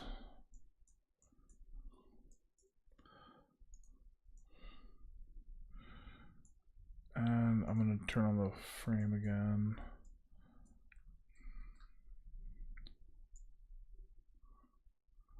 I mean, this is probably a stupid way of doing all of this. I just don't know. I'm probably also going to try to individually move the eyes. Yeah, let's not do that. Let's move this up so they're about in the right place, and then I'll transform them individually. No, stop. What are you doing, Maya? Okay, I'm going to move this forward a little. I'll move the top of this to be in the center of the head, I guess. Because I'm going to have custom facial rig, so I hope I'm able to do all this motion stuff and still have my own motion for... Because I'll be able to edit it FBX style is my thought. Alright. I am not allowed to move this, I guess.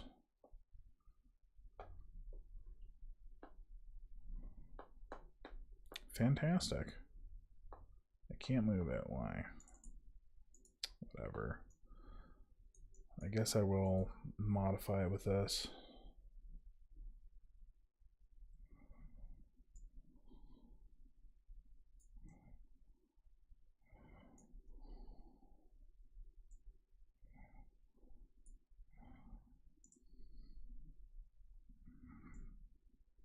I mean, this is all just test crap anyway, so let's see what we can get. Because I'm going to have a face rig that controls this, you know what I mean? All right, let's scale it one more time.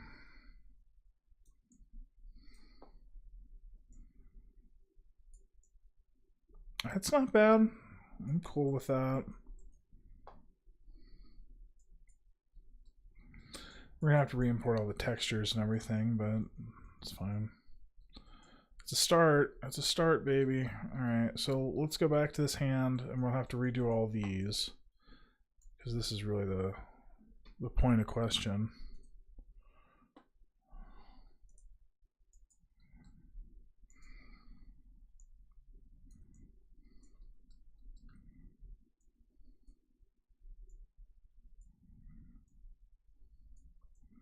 It's a wrist.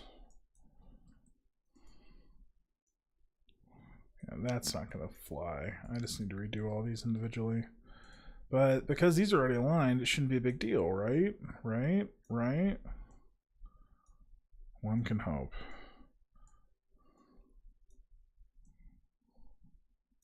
Let's see how that's looking. Alright, that won't be too hard, because I already adjusted the fingers where they should be in previous transformations. I'm also hoping that I'm definitely going to save before I go nuts. Yeah, that's looking fine. Grab this one.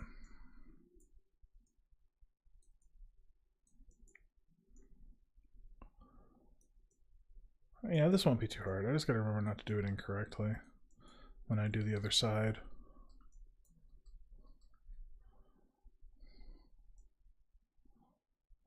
Alright, looks good there. It's inside, so to speak. What the hell is this? Oh, that's the... What? What are you? And why are you there? What did I do? Oh, it's probably... Wait. Right index seems to be totally... Oh, I must have deleted... How is that possible? How did I delete everything under it? Like, how far back do I have to go before I have that restored? Oh my effing F. That's really stupid. How do I do redo? Because that's still broken. I can't undo anymore, I don't think. It's always going to be... There are no more commands undo. Fantastic. I'm just going to have to fix that somehow. I'm going to do edit and redo. Control Y. All the way forward, please.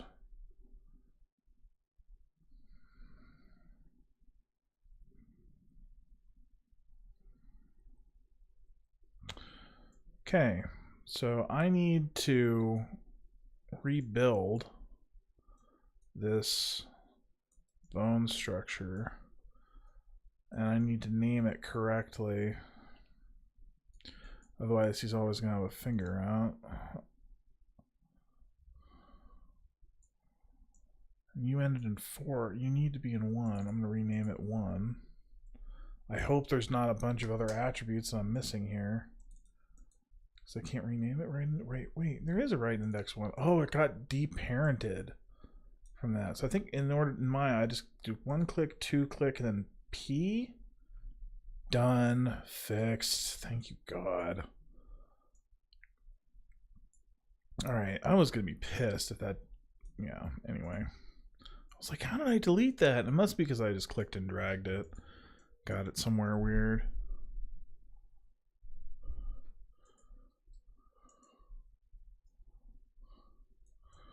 Get all this redone here. Redo this as well. Always look at the names, always look at the hierarchy. Remembering some of the lessons I learned in Maya from long ago.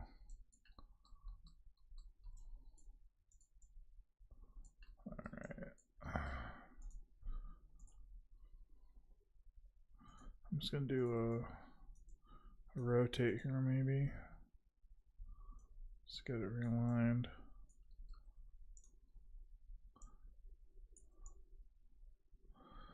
Alright, I'm happy with that. Let's do the thumb again.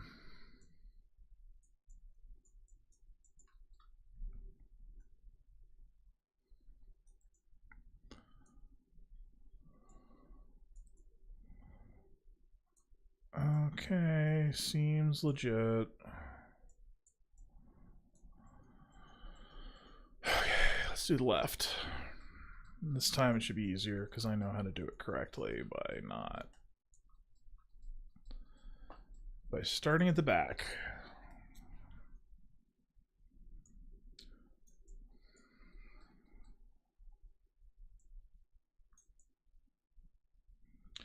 Seems good. And the bummer part about this is, not that I really care, because again, this is just a test of what we're missing when we go into iKinema.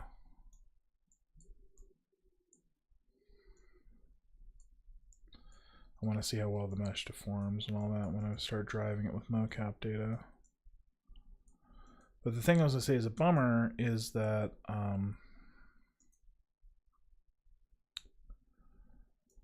I want these to be perfect from the perspective that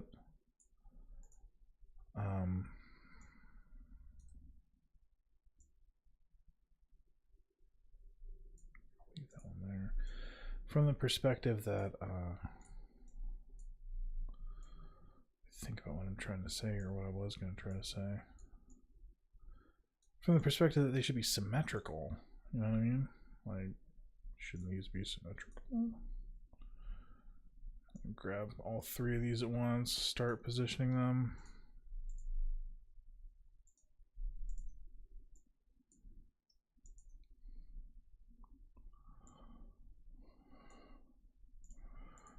Try to keep as much of this as I can. There's that. Start rotating. I'm going to do this kind of batch, which I know is probably a bad idea. But why not? I guess it wasn't that bad of an idea. I'm going to try to do all these at once so they're at least somewhat similar to the original.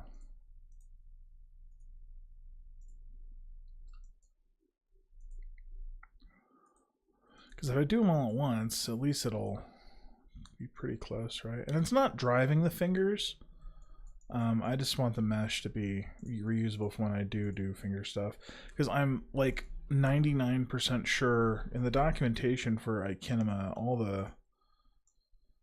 all the stuff is blacked out, like crossed out for finger tracking. So I don't think it does finger tracking yet, or they tried to do it and it wasn't very successful. So they don't officially support it yet or something. I think it's still a very early product for them. Yeah, that's looking fine. Not their whole thing, but the Orion stuff.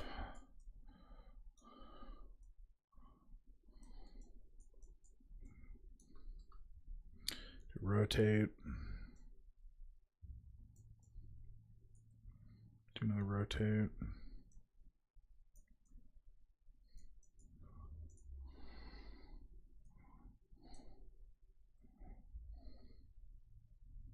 Rotate.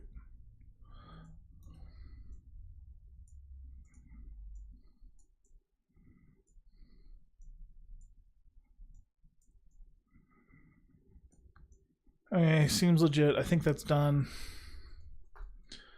I suppose we should try to do something with the feet real fast. I think we're going to need to do the face again. Wait, did I do the face already? I think I did all the face already. Yeah, it looks good. Because I can pop this on and see if there's eyes.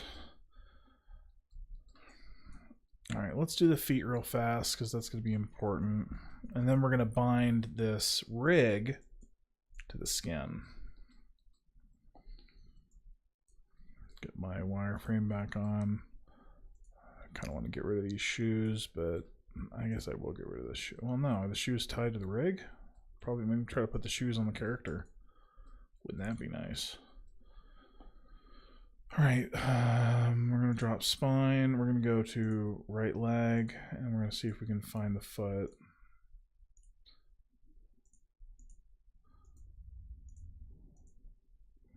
Okay, I guess right means actual right. It's the toe base end. Okay, so it is going to move the whole shoe. I'm just going to align the shoe. I think that makes sense, right?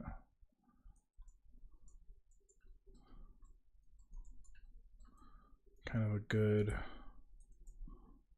way to do this. I'm also going to just turn this off because I don't care about any other alignment other than making the shoe right. I'm also going to use scale because he's got bigger feet. Maybe not that much bigger.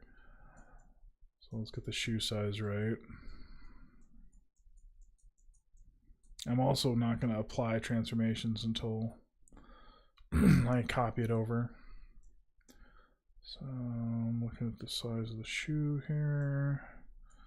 Trying to get a good fit. Hey, if only it was this easy to get a shoe fit in a store. Am I right? Can you just scale that a little bit? Just was hoping you could scale that for me. The shoe looks a little bloated. I wonder if that's because of the scaling. That's funny. Whatever, I don't really care. Alright, let's scale this guy as well. Oh yeah, it is. It is, absolutely because of that. So I'm going to apply that scaling to the rest of the shoe.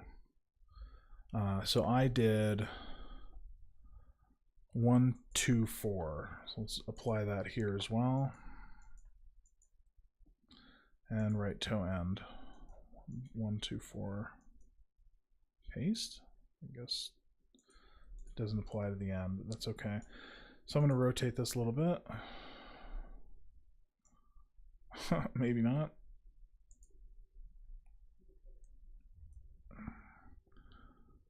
I mean, I guess I could just delete the geometry on my character or something, but we'll see if we can get this thing to fit in there. At least approximately.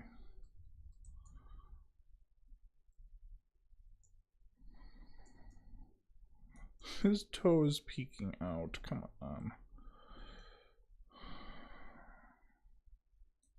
I was going to turn on the wireframe just to see how logical this looks right now. And that looks pretty logical to me. It looks like a toe inside of a shoe. So I'm going to scale this guy back. Not actually scale, but no, that doesn't make any sense. To the toe, the foot base. No, the foot base should move back a little bit, but I don't want the shoe to deform in a weird way. I guess I can move this back and just put him more squarely in there. And I can rotate it a little more.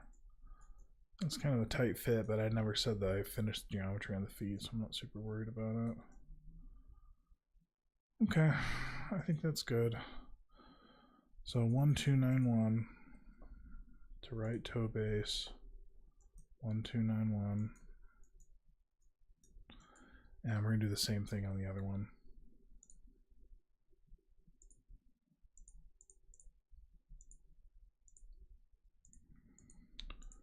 There's left foot, 1, 2, 9, 1,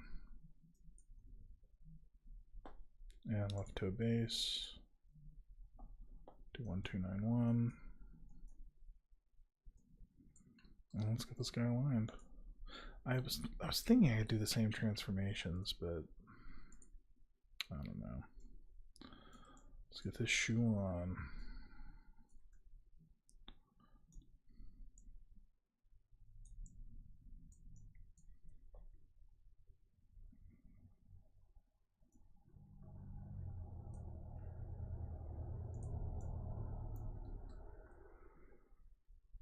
Continue to rotate it until it makes sense.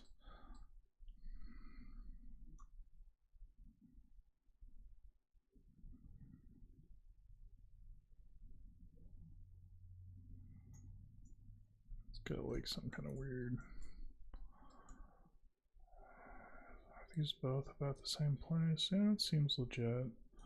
Let's turn back on our smooth shade. Rotate this a little. No, maybe not. Those look aligned. Oh yeah, they're eating. It's eating into his foot on both, but that's fine. We're cool. I like it when my characters only wear shoes. It's my thing. It's my fetish. All right, we're cool.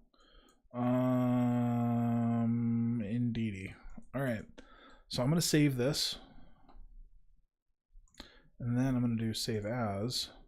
I'm gonna say pre-rig,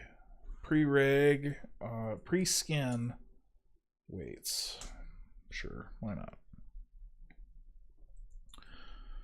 All right, now that the skin weight deal's ready to go, let's see what time is it. Almost midnight. Let's see how far we got with this. So I think in order to, is it already attached? Skin, paint skin weights, skin, paint skin weights. So I have to attach it. So I'm still going to go back to my selection tool. I'm going to say skin. And then I'm going to select bind skin. Is that what I do? You must select at least one joint. So I select the skin, I select the root, and I'm going to do skin, bind skin. Oh no! I'm pretty sure I should have applied my transformations first. But I don't know. I guess I could tell it to go to bind pose now. And just see what we got. I'm going to start just by flexing this arm. And it's not bad. Cool. We're going to have to look at, I mean, screw it, right? Like how, I mean, we're going to want to test all this. That's fine.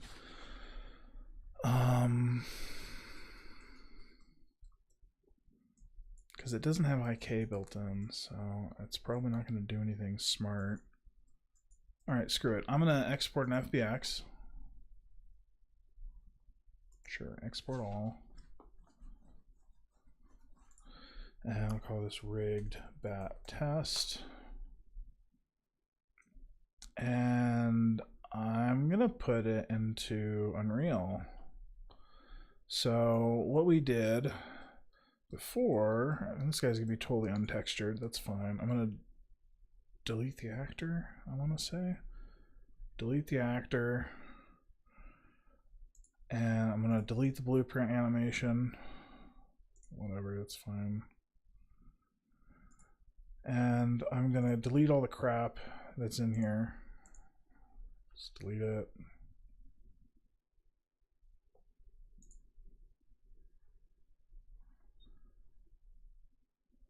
Okay, so that should be the default. I'm going to save. And we're going to import.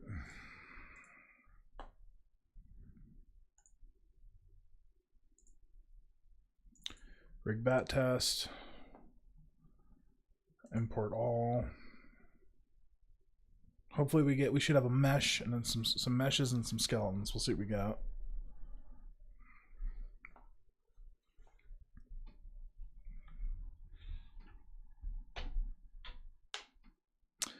It does not have UVs. Great. Should have known.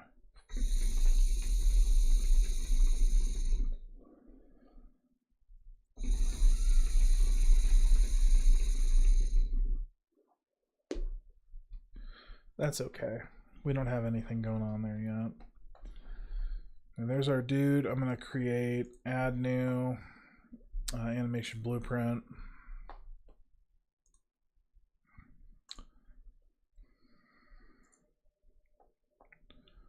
Okay, there's our blueprint. There's our guy. I'm gonna zoom in on it. Why is he so tiny? Or maybe the other guy was tiny too, who knows? So there's our dude, he's in his T-pose. All shaded like. I am so cute. Oh, he's like way outside of his shoes. He's gonna be so screwed, I just have a feeling. I have such a bad feeling about this. Alright, who's ready for derp? Alright, so...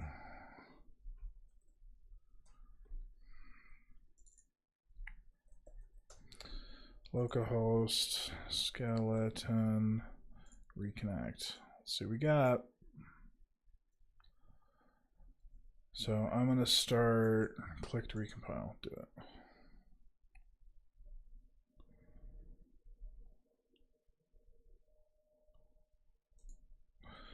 Apparently this got read-only again, so I'm going to come back.